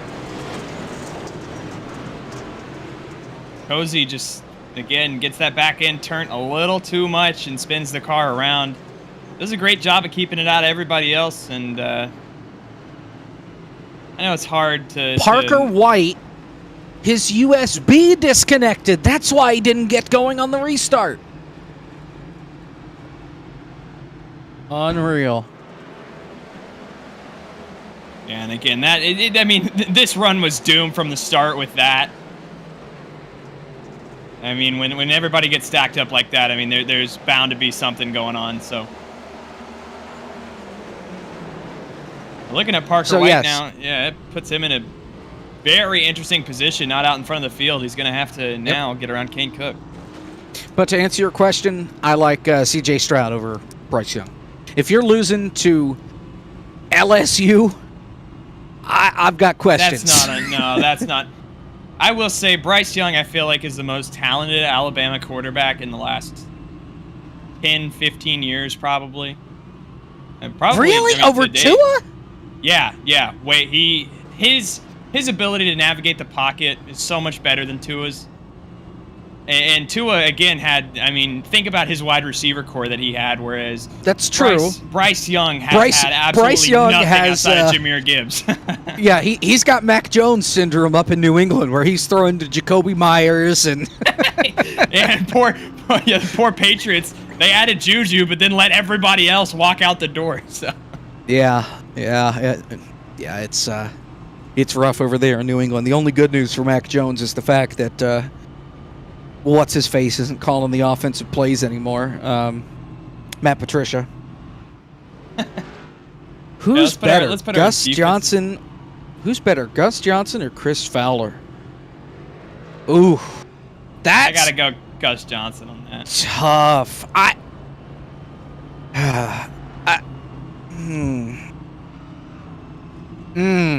don't know. I gotta think about this. Yeah, you broke his poor brain. Just because, like, I think Fowler is one of the more underrated guys. I think it's because he had done game day for freaking forever. So when he made the transition to the broadcast booth, it seemed like nobody really noticed. Gus has better energy. But as far, I don't know. That's almost too tough for me to give one or the other there. Will Levis sucks. He's a cult. Do you think that Kentucky is a powerhouse program that he just lucked in? I mean, he originally went to Penn State, so I'm familiar with the guy. He's not bad. The dude from the Rams, that was the offensive coordinator he had. He was pretty good then, and they had Kadarius Toney and a bunch of other pieces. What about Vern Lundquist? There you go. Now we're on to something. Easy first ballot Hall of Famer, Vern Lundquist. Green flag. 34 laps complete here at Bristol. Parker White is second. Here comes Zwack looking to the inside of Timmy Holmes. He ain't going to get there. Gavin Newton to the outside. And so far we're rolling off turn 2. And really all eyes for me right now on Parker White. Looking throughout the back of the pack, though, we have 3-4 wide. deeper into the field right now. Everybody still tries to get settled in on this long run. We haven't had a long run, rather. Hoping to get one now, and we can really see how these cars settle in as they get deeper into it. Looking right now, Gavin Newton just went to the outside of Daniel Falkingham. Further back, Cole Freilich to the outside of Nate Stewart, trying to get underneath Austin Johnson. And that's so much fun with dirt racing, is it feels like just everything can change in a matter of corners. And it can, and we've seen it a lot so far. Kalinick gets the wall going into turn number 1, loses half a dozen spots. Up by the wall, and he just ran Buttafuoco over. Crash. Everybody checks up. Buttafuoco to the inside wall. We stay green. Not enough to bring out a caution. But Buttafuoco just gets driven through.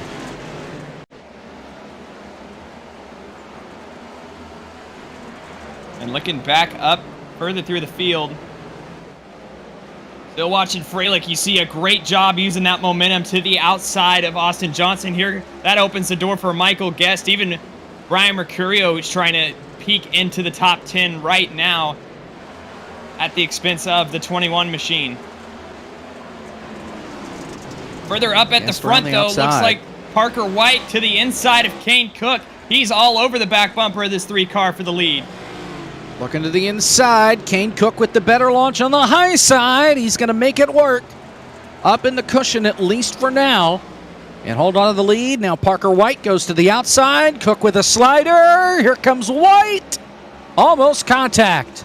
Crash. Buttafuoco around again. Off turn 4. Make that turn 2. Here we go for the lead again. White on the outside. Cook slides it up. White cranks it down to the inside, and he will lead at the line. See if he can get him back. Pulls a slider. No. Long gone. Parker White retakes the lead. And again, that's all because of that rubber that was laid down in the middle of the corner. Kane Cook, you saw he got on that black strip, and as soon as he did, just lost all grip in the racetrack. The grip is where all this Gavin dirt Newton in trouble. Trouble, Buttafuoco again, right in front of the leaders. Caution. Third different wreck for Buttafuoco on this green flag run. And this one's right in front of the leaders coming off turn 2 and the caution's out.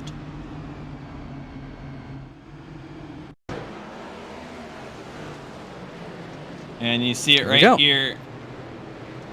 Just slides up. Back in, slips out, a little bit of contact with Seth Knoll and sends him right up into the wall. And again, you want to get that car going, but when the leaders are coming full force right there, it's just not much you can do. It's on board with Parker White. Yeah. Be prepared. Car stopped in racing line. What? Yeesh. Not what you want to see as the race leader. Yeah, well. All right, so no lucky dog there because Buttafuoco was the caution and he would have been the first car 1 lap down. So Parker White is your leader. How about this? More baseball. The Chattanooga Lookouts. Oh, I saw They were no hit by the Rocket City Trash Pandas tonight.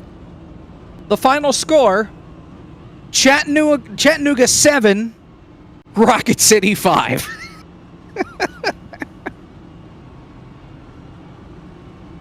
Yeah. Chattanooga scored 7 runs in the top of the 7th. Rocket City scored 2 in the bottom of the 7th. And they only go 7 innings. 5 walks, 4 hit basemen, an error, and a wild pitch in Rocket City. And the Trash Pandas throw a no-hitter, but lose 7-5. Congratulations to Joyce, whoever he is. 0-1 on the season with an ERA of 13.50. Yikes. Yeah, you gotta illustrate this for us non-baseball watchers. How do you score and not like hit single ball. Okay, so so 5 walks here, right? So if you walk 5 guys in an inning, that'll score you 2 runs, because 3 walks get you to bases loaded. 4th walk, everybody goes around, runner from third scores, so that's 1 run. Next walk, runner from third scores again, so that's 2 scores. 4 hit baseman, same deal as a walk, so that scores 4 more runs, that's 6. You've got an error in there, which means somebody actually hit the baseball, and it was misfielded by somebody out in the field, which drew an error, whether it was on the throw or trying to field the ball itself. And a wild pitch, that's basically when the pitcher throws the ball, the catcher can't stop it. Usually it's off target from the catcher, and it goes sailing toward the backstop. And then the catcher has to go get up and scramble for it. So that normally that allows just somebody to score or advance on base. I'm being told it's 3 hit by pitches. That would make sense instead of 4, solely because it's 7 5s, and if it was effectively 8 walks with the 5 walks and the 3 hit baseman, that would get you 4 scores out of that. So, yeah. That's incredible. Chattanooga's now 2-0. They go for the sweep tomorrow. The Boston Bruins won their record-tying 62nd game of the season. 5 straight Bruins home games have ended in a 2-1 score. 4-1 in those games at home. Back to green. 49 laps are complete. Here comes Kane Cook on the bottom, looking for the lead. Parker White storming back on the outside. Yeah, that 011 car can't keep him behind for long, and I mean, that car is just so comfortable up on that cushion. Again, that's where all the grip is right now, because that's where the moisture is in the racetrack, is that rubber gets put into the track and the surface really starts to dry out again. It gets super slick, and you want to run in what is the mud, because you'll have so much more grip up there. 24 to go in stage 1. Field makes their way back through 1 and 2. Kane Cook trying to hold on to second. A couple of guys just trying to hold on to the race car right now. Oh, man, and Kane Cook really drove it into 3, almost got into Parker White. And Timmy Holmes, he's closing the gap in that 88.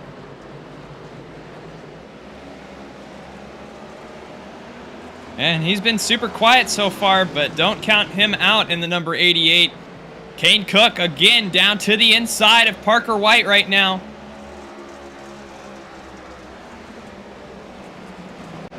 Solid battle up here at the front. Cook can't get that outside line to roll. Parker White scoots away. Parker White looking for his 5th stage win on the season. Leads everybody in the series right now on the season. Kane Cook, oh man, he really overdrove 1 and 2, and that could open up the door here for car 88. Yeah, and it's so easy to overdrive it here. I mean, you're staring at this guy that you're trying to chase down right in front of you. Crash, Austin Johnson. Austin Johnson is Blake around. Reynolds in it. He gets hit by Pandicio, and you're right, Blake Reynolds in it as well. And the caution flag is out once again. Here in duel stage number 1. It started with Austin Johnson. He was in the 10th position. And he's similar thing, just drives it into turn number 3. Thing goes around on him. Sitting in the middle of the racetrack, Gavin Newton pops him right there. Reynolds nowhere to go. Pandicio piles in for good measure. There you see him backward. EOL penalty for Johnson.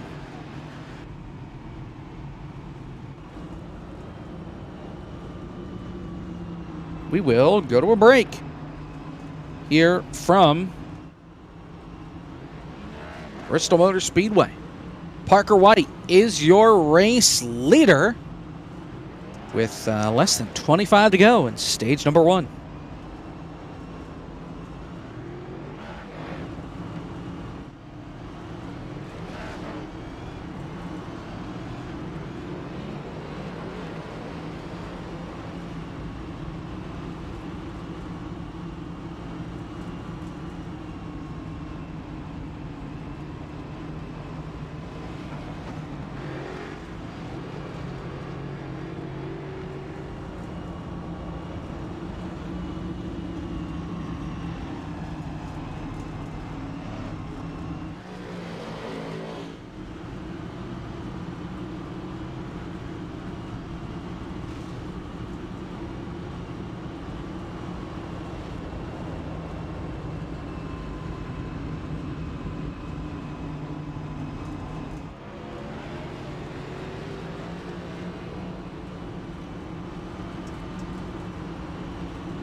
We're back here on FTF. Parker White, your leader, half a lap from getting the green flag. 15 to go when we get the restart.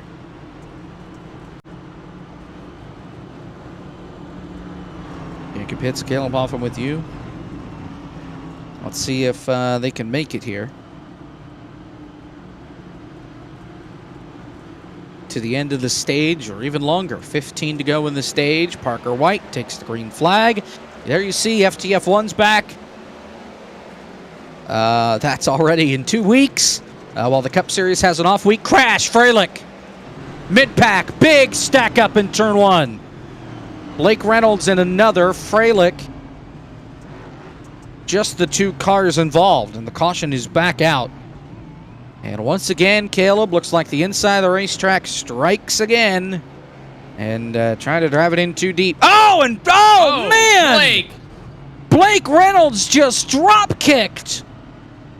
Oh, man, where's the Freilich. beef? Now, I don't know if that was on purpose, because Freilich came back down the racetrack. It did not hold the brake, I don't think.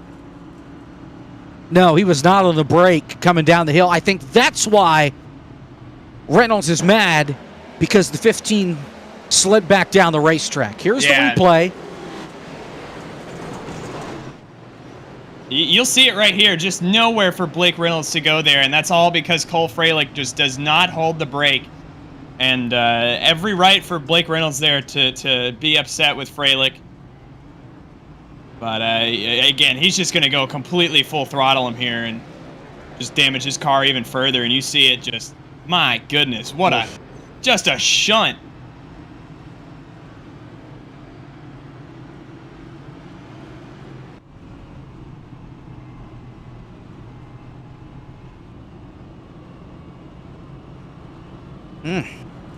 Cole Freilich given an EOL penalty for causing the caution. We'll see if there's anything on Reynolds. And 15 drive-through penalty for the 15 of Freilich. That is still not Blake Reynolds. I would think he would get parked. I don't know if that car is going to be able to fire back up. There it is, EOL penalty for Reynolds. And it looks like that might be it.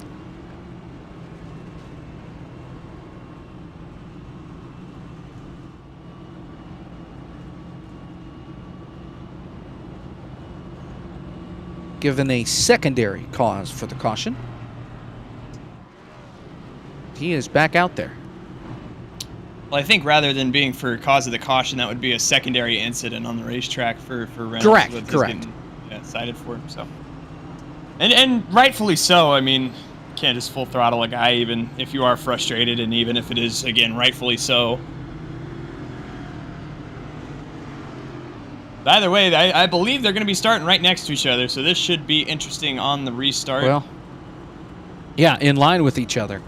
Because remember, no choose zone, no double file. It's all single file restarts, which I think has helped clean up the act, at least on the initial restarts. But after a couple laps, when everybody gets bunched back up, calamity begins to unfold. Parker White, Kane Cook bring a stack down, green flag.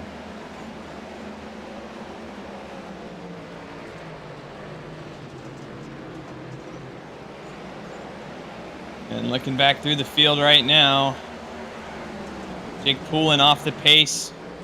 Looks like he'll be okay. No need for a caution, anything like that. 3-4 wide further back.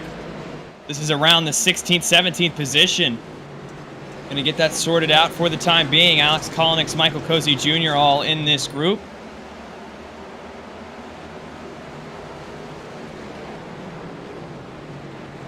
Parker White continues to lead. This is the chaos. Around that 16th position or so.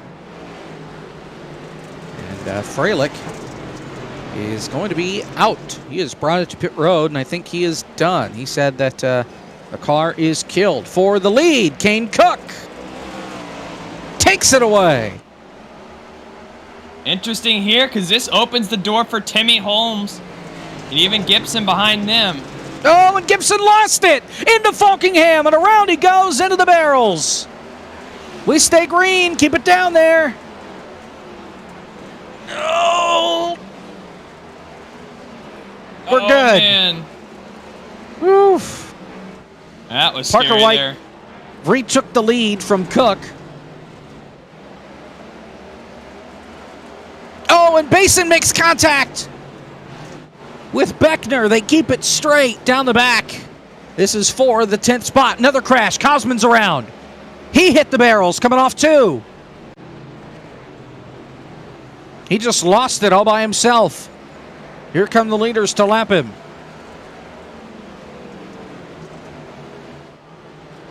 Even Caution. So, Crash, turn 1. Austin Johnson's in the wall. He made contact with Kiani. Oh, and the worst net code I've ever seen in my life. That was atrocious. And Justin Melillo echoed the sentiment I had on the broadcast. Look at this. What? Where'd the contact at? That was the buffer for the stage. We're now at 5 to go. So the stage is done. Parker White wins stage 1. That is his 5th stage win on the season. And now we have 125 or so laps to the end of this deal.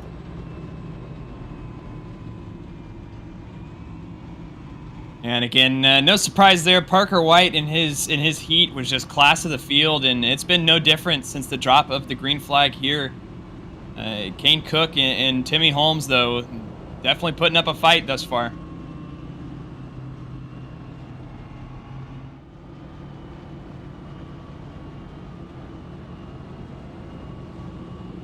Shout out, by the way, in the Quinnipiac, Minnesota D1 Hockey Championship.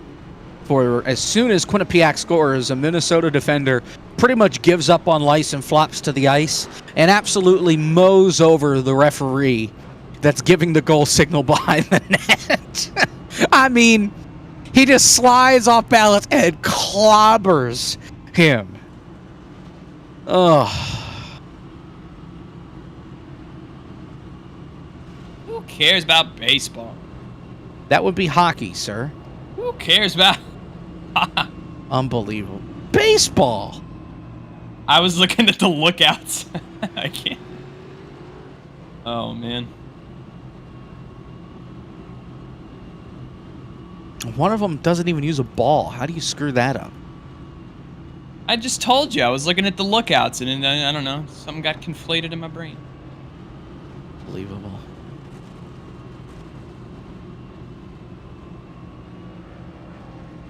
Either way, though, officially coming to the end of the stage here.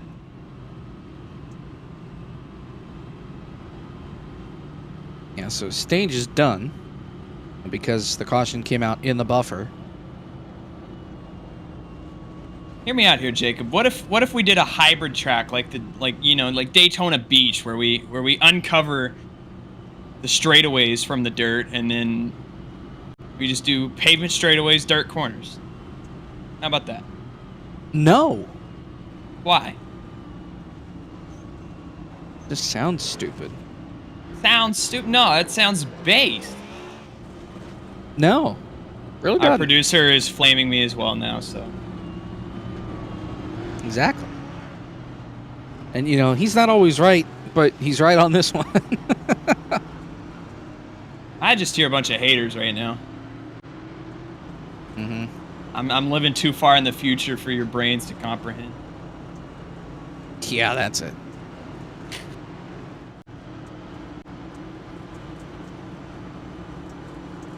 Pace truck's in. Stage 2. Green flag.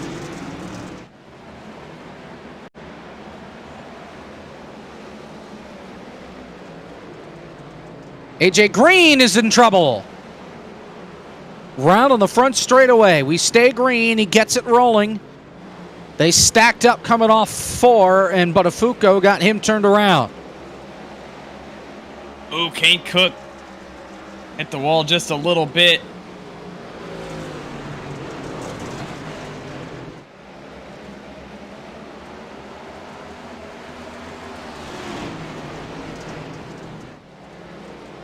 Timmy Holmes down to the inside, trying to take P2 away from Kane Cook. Oh, here comes Kane. Looking for the lead, and he almost got into Parker White. Now he hits the wall. Gets back there, 3 wide. And Timmy Holmes is there. Looking right now, Kane Cook, big slide job now. That's going to allow Parker White to do the crossover off of turn number 4, retake the lead from Kane Cook. But here comes Timmy Holmes. He's involved in all this now. 3 wide once again, just momentarily. Parker White still on the outside of Kane Cook. Zwack is in the picture. Caution. Isaac Johnson, Cozy. big crash. Cozy, no Rocky. And Isaac Johnson, as I mentioned, cautions out once again. Oh, and AJ Isaac Green. Johnson gets hit by Nate Stewart. And that brings out the caution. Now Nate Stewart is at a 2 as far as wreck score. So he could have a 30-second hold here in the pit box if this is deemed on him. And I'd find it pretty hard for it not to be on him. And it is. So he will think about his actions rather on the restart with a 30-second stop and go. Yeah, put him in the corner. Yeah.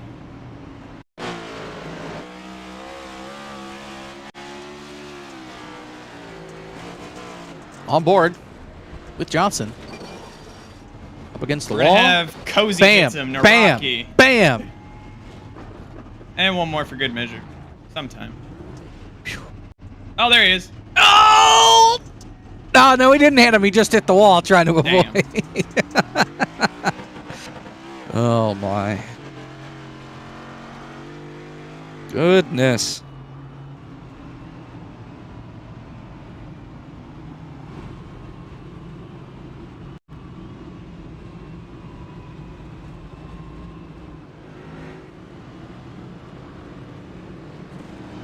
So,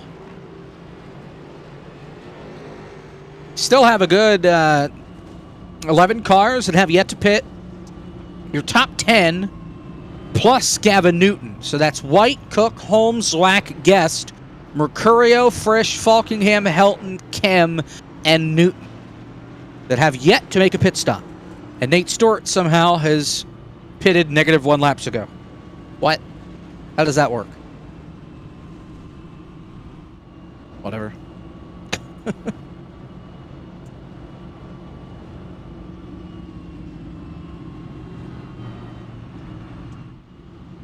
TVO is not too happy right now with Yeah. whatever Nate Stewart's done.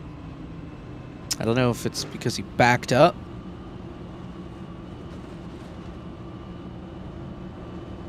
Yeah, but again, just to illustrate here for you, I mean, Parker White right now in the lead has not yet pitted in this race. And looking around the field, that seems to be a common sentiment. So, you know, tires you're not really going to want to pit for here. It's going to be more so the fuel aspect that you're worried about looking right now. It's a 65% fuel limit, so should be around 13 gallons that these tanks can hold.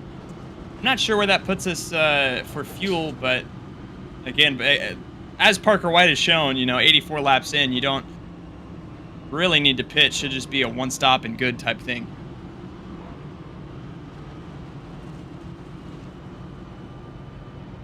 So, here we go, getting set for the restart. Nate Stewart, remember, will have to serve that 30-second hold. It's White, Cook, Holmes, Zwack, Guest, Mercurio, Frisch, Falkingham, Helton, Kem. Your top 10. We get ready for the restart. We'll have 115 laps to go in the race. As we are now approaching the 2-hour mark on the race already. That includes the heats, since that is part of the official distance. By the way, according to Justin Malillo, that's officially our 21st caution flag of the night, including all of the cautions that we had in the heats. 21.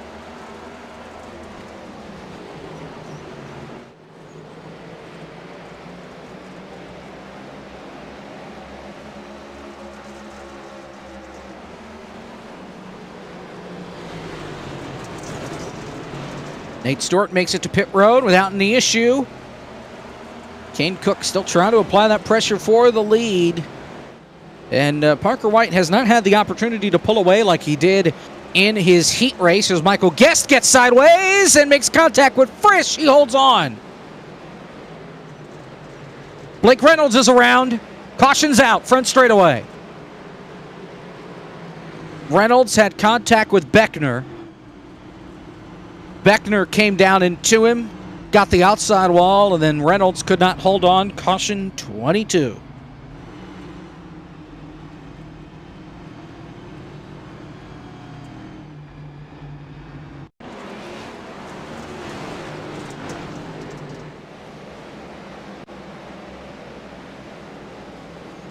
You know what I can't wait for? Real racetrack. Talladega next week, Sunday, 8 o'clock, here on FTF. And Winstell returns at the same time. That'll be on the Deuce, FTF 2. The eNASCAR Qualifying iRacing Series is back on this Thursday at Bristol, but paved, thank God. That's at 9 o'clock Eastern.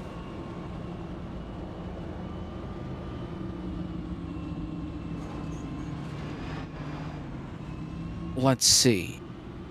And Bristol is the only Road to Purpose, the only race that we have before Talladega on Sunday.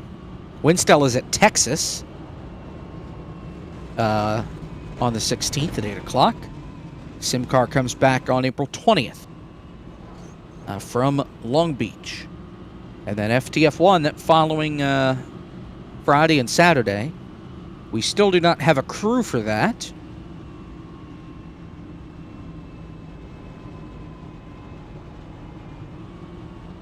Which is very cool. And this is where our schedule starts to deviate from the real life side of things. Right. We've been, pretty on pat with them so far, but going to Talladega a week early, then we have an off week, and then from there it's Dover, Kansas, North Wilkesboro is going to be a fun one. All-Star race. Right. So we stay. We have not. They have not announced the All-Star race. We stayed kind of on track. The first couple of weeks were a week early. Rockingham was in there to kind of get us back on track. That also skipped Phoenix. So Rockingham took the place of going to Phoenix a second time. Atlanta was correct. Texas took the place of Coda. Richmond and Bristol have been accurate. Next week we go to Talladega. We completely skip Martinsville the first time, thank goodness. We have a week off in 2 weeks to kind of balance that. Dover and Kansas are correct. Wilkesboro is not on the Cup schedule as a points-paying race. It is for us, though, here on FTF. Then we have a week off, and then the All-Star race. We get back on track for Gateway. Road America's on the schedule instead of Sonoma. The World 600 instead of being Memorial Day weekend. That is in the middle of June. We get back on track with Nashville and the Chicago Street Course. We had Chicagoland in there as a doubleheader. We take the rest of July off until the end of the month. Doubleheader at New Hampshire and Pocono. Then Michigan. A doubleheader at Indy. Oval, road course first, then the Oval. Then we kind of get back on track. Watkins Glen, take another off week. Darlington, that's correct. Daytona, 2 weeks late. And then we get to the playoffs. And everything's kind of off a week. We do get back on track, though, at Talladega. And then we're on track to the end of the year, with the exception of at Phoenix. We deviate and we go 2 more weeks to Auto Club and to Phoenix. Green flag. We're back underway. Kane Cook is your leader. He was just down in front of Parker White at the caution flag. He leads. Zwack gets into Frisch off turn 2. That was close. Close indeed, but Kane Cook now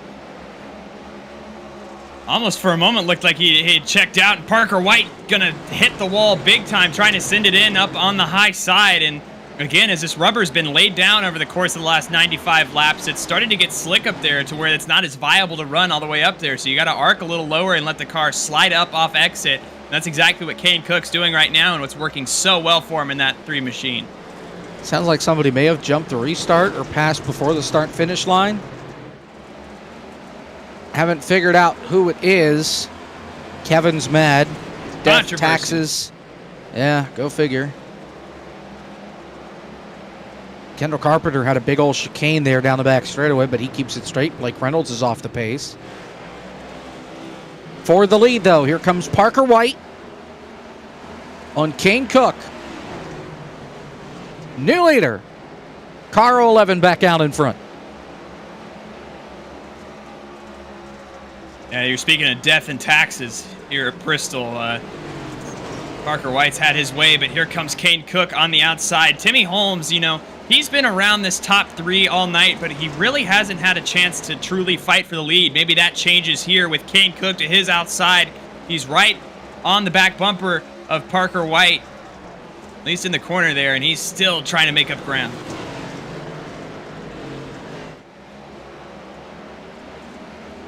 Just trying to figure out who passed before the start-finish line. Oh, I see. It was Kevin.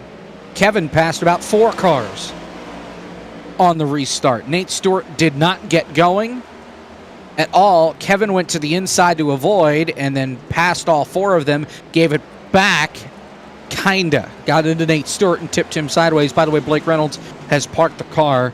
He is done for the night. Tyler J. Williams did not make the race, but he also just left the session. 100 down, 100 to go. Tough night so far, or not so far. He's retired now, but for Blake Reynolds, and Bristol Dirt was not kind to him. Looking around the field right now, it's been a lot of shakeup back here, and the only mainstay I'd say would be this top 5-ish, and even Michael P. Frisch had to crawl his way up through the field. Well, Frisch started 3rd, so Yeah, he fell back early on. He was running 35th, 36th at one point. well, Mercurio, he started 24th, so he's up 19 spots since the drop of the green flag. So haven't necessarily always been up at the front. Timmy Holmes, another one that's had to claw his way toward the front, up 12 spots since the drop of the green flag. King Cook in the wall. They were too hard into turn 1. But he makes it work.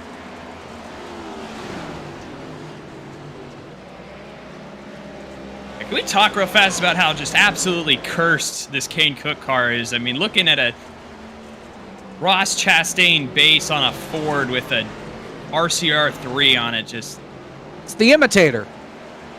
that's unsettling. I don't know what to call that.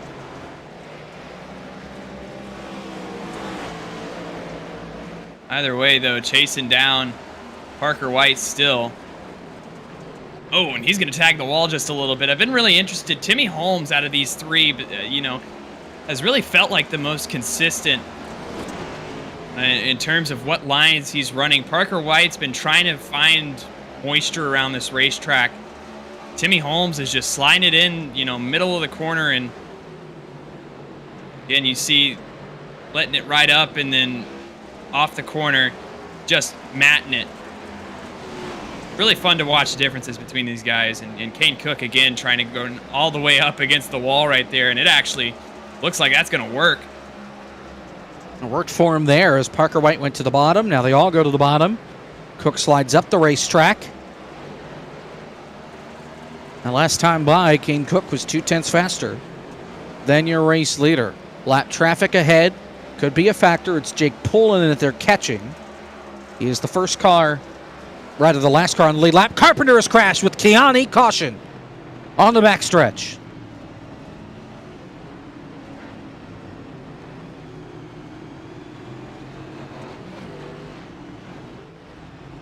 We'll take a look at what happened there, but that was a fun little run right there. I wish we could have a little more taste of that. Just watching all these guys run up together. We'll see a replay right here, though, as said, with Nathan Kiani, Kendall Carpenter. And that's just going to be on Kendall Carpenter right there, making that first bit of contact with Kiani. Yeah, dare I say it, that was the longest green flag run of the night. We went from lap 94 to lap 109. Almost 25 laps. Well, it was fun either way. I mean, again, watching these guys drive in on the long runs and watching rubber be laid around this racetrack. See everybody now coming in for fuel, get fresh tires, and we'll be done for the night in terms of pit stops unless you're involved in extracurricular activity. Right.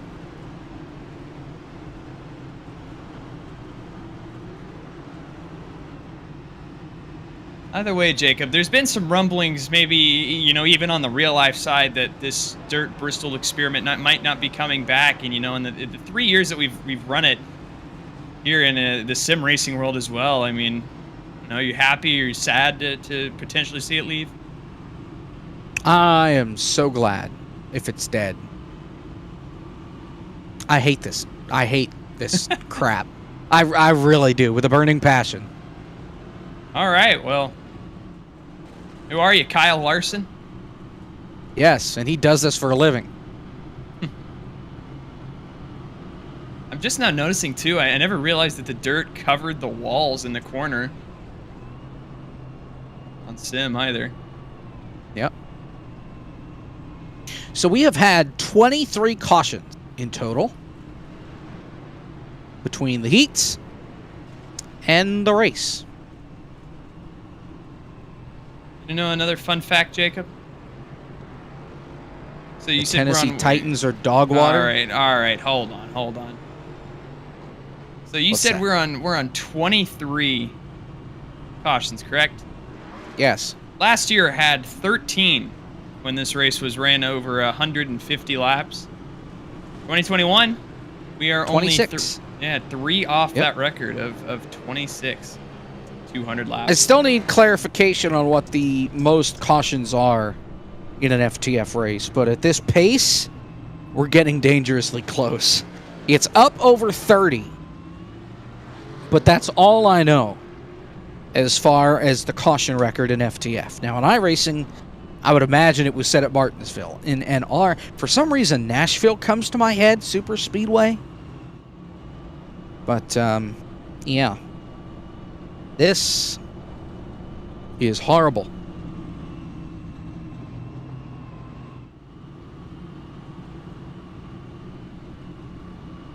Either way, 88 laps to go. We still have plenty here on FTF_GG.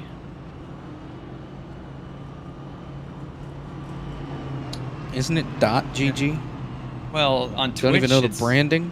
It's absolutely we say _GG .gg. on Twitch. We say .gg everywhere. Okay. It's all a dot. right, all right. See, even the owner says it's a dot. How long have you been here and you can't even get the name right? Okay. Unbelievable. Yeah, throw rocks at the booth. Brandon Hawken gives us the restart with 86 laps to go. Green flag.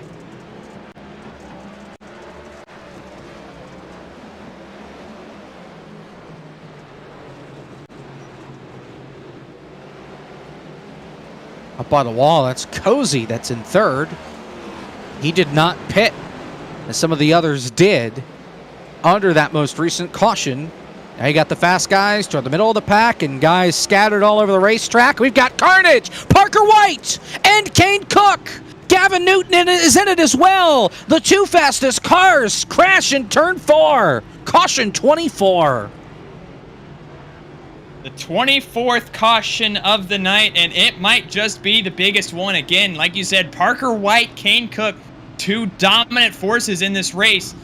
All because of pit strategy, get caught up in somebody else's mess, and now they're going to have damage. It was Gavin Newton who makes contact with Jake Poulin on the outside, and both, again, our dominant cars of the day turned around with damage now. And Kane Cook's had a hole punched on the nose for quite a while now, but absolutely not what you want if you're that 3 car.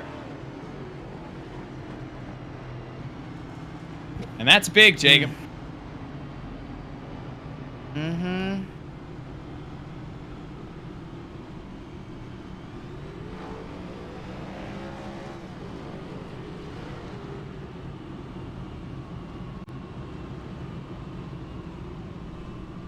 Nate Stewart has parked the car. He's done for the night. And then writes on Twitter, I hate dirt racing in stock car.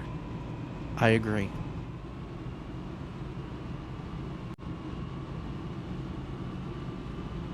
This has been fun, and again, the complexion of this race just completely changes now. Parker White, Kane Cook sitting 28th, 29th, both with a little bit of damage, not as much maybe as you were expecting from an accident like that, but either way, up at the front, completely changed. Looking at your top 5 right now, looks like it's going to be Brandon Hawken, Dylan Bason's up here, Michael Cozy Jr. sitting P3, Chris Wetz in 4th, David Brown 5th, Alex Kolnix is here, Lawson Peel, Kevin McAdams, Ryan Pandicio, Steven Gibson, who we saw with speed earlier, who got collected in an incident. Daniel Falkingham's been kind of quiet all night, but he's crawled his way up to just outside of this top 10. And, you know, it's going to be so challenging with these cautions. You know, if they keep falling the way they do, which I have no reason to think that they wouldn't, for Kane Cook and Parker White to crawl their way back up through the field. And that's what's so risky about pitting when they did. But either way, what's done is done. They have an uphill battle facing them now. Mm-hmm.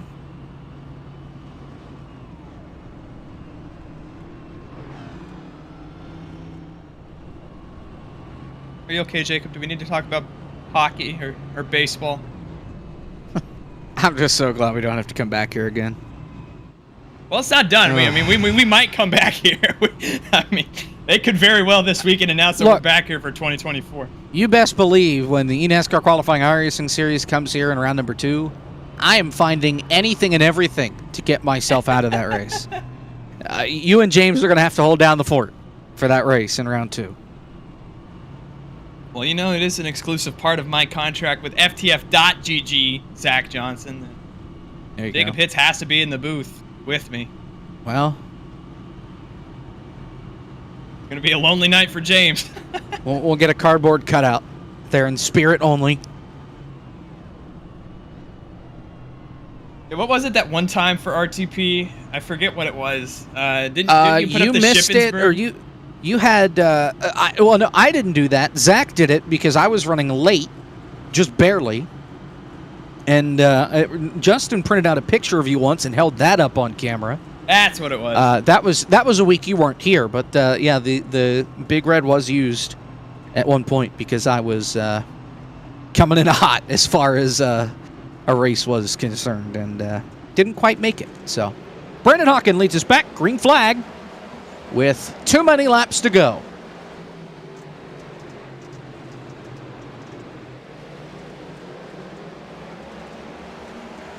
Dylan Basin didn't quite keep with Brandon Hawken as maybe he wanted to. Looking at Cozy right now, he is all over this top lane trying to run where that rubber stops, up against the wall.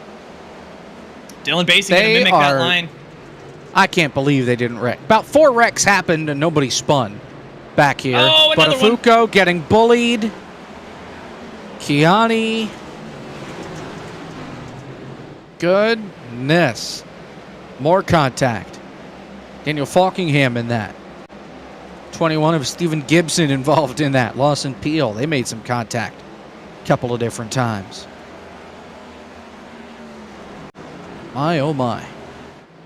Oh, and Carpenter's going to get swack. Inside wall goes Carpenter. We stay green. Single car. Careful. He's got to get rolling, though. Field is in turn 2. He'll be okay. Here's your leader. Brandon Hawken has put a solid bit of distance back to Dylan Basin right now. Michael Cozy Jr. right now seems faster, and Dylan Bason's held him up. And now for the first time, Cozy's going to have the opportunity to be to his outside if he can get the run off the corner, which he should be able to running that high against the wall. Oh, Peel! Saved it, got into Logan Helton and guessed. Oh, my goodness. They keep it straight. I don't know how. And looking around Lawson Peel right now, somebody very topical here tonight. Parker White has crawled his way Was running 28th when the green flag dropped in that restart. He's crawled his way already up to the 19th position. Kane Cook has not been so fortunate, still running 27th right now. But Parker White's just been picking off guys left and right. Nothing's going to stop him, it feels like. Now up to 18th. He's got Brian Mercurio and Michael Guest up in front of him. We are inside 75 laps to go. Hawken continues to lead out in front by half a second or so over Cozy. Basin a second back. He's in third. Falkingham right at his heels.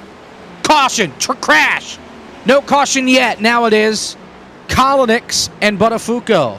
That poor 13 has been run over, and it's Kolonix coming from the top rope to the bottom, coming off turn 2.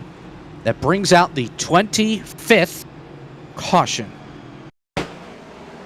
Oy. Here it is. Watch car 22.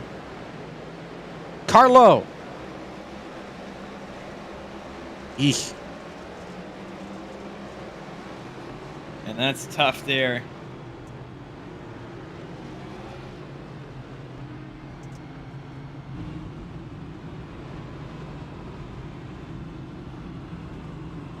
Again, I mean, I was talking about it before we went under the caution flag again, but biggest mover on that restart was Parker White.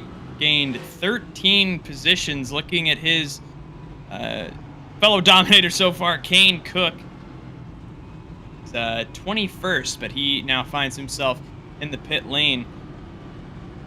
Saw Chris Wetz coming down the pit lane there as well with Kane Cook. Got two 99s leading the field. Wow. How about that?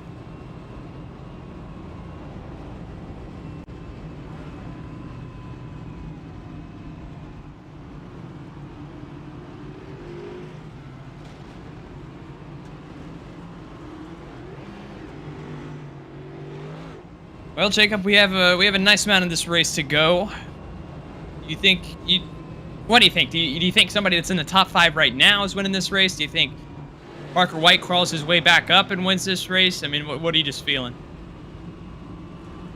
I think no matter what, everybody loses. All right, some solid nihilism from the booth. Justin Malillo just came over. This is the 13th caution of this race, cumulatively tonight. This is the 25th. So we're getting comically high numbers of cautions here, still at a solid portion of this race to go. Uh-huh. Actually, I'm in a Commonwealth, not in a state. Thank you.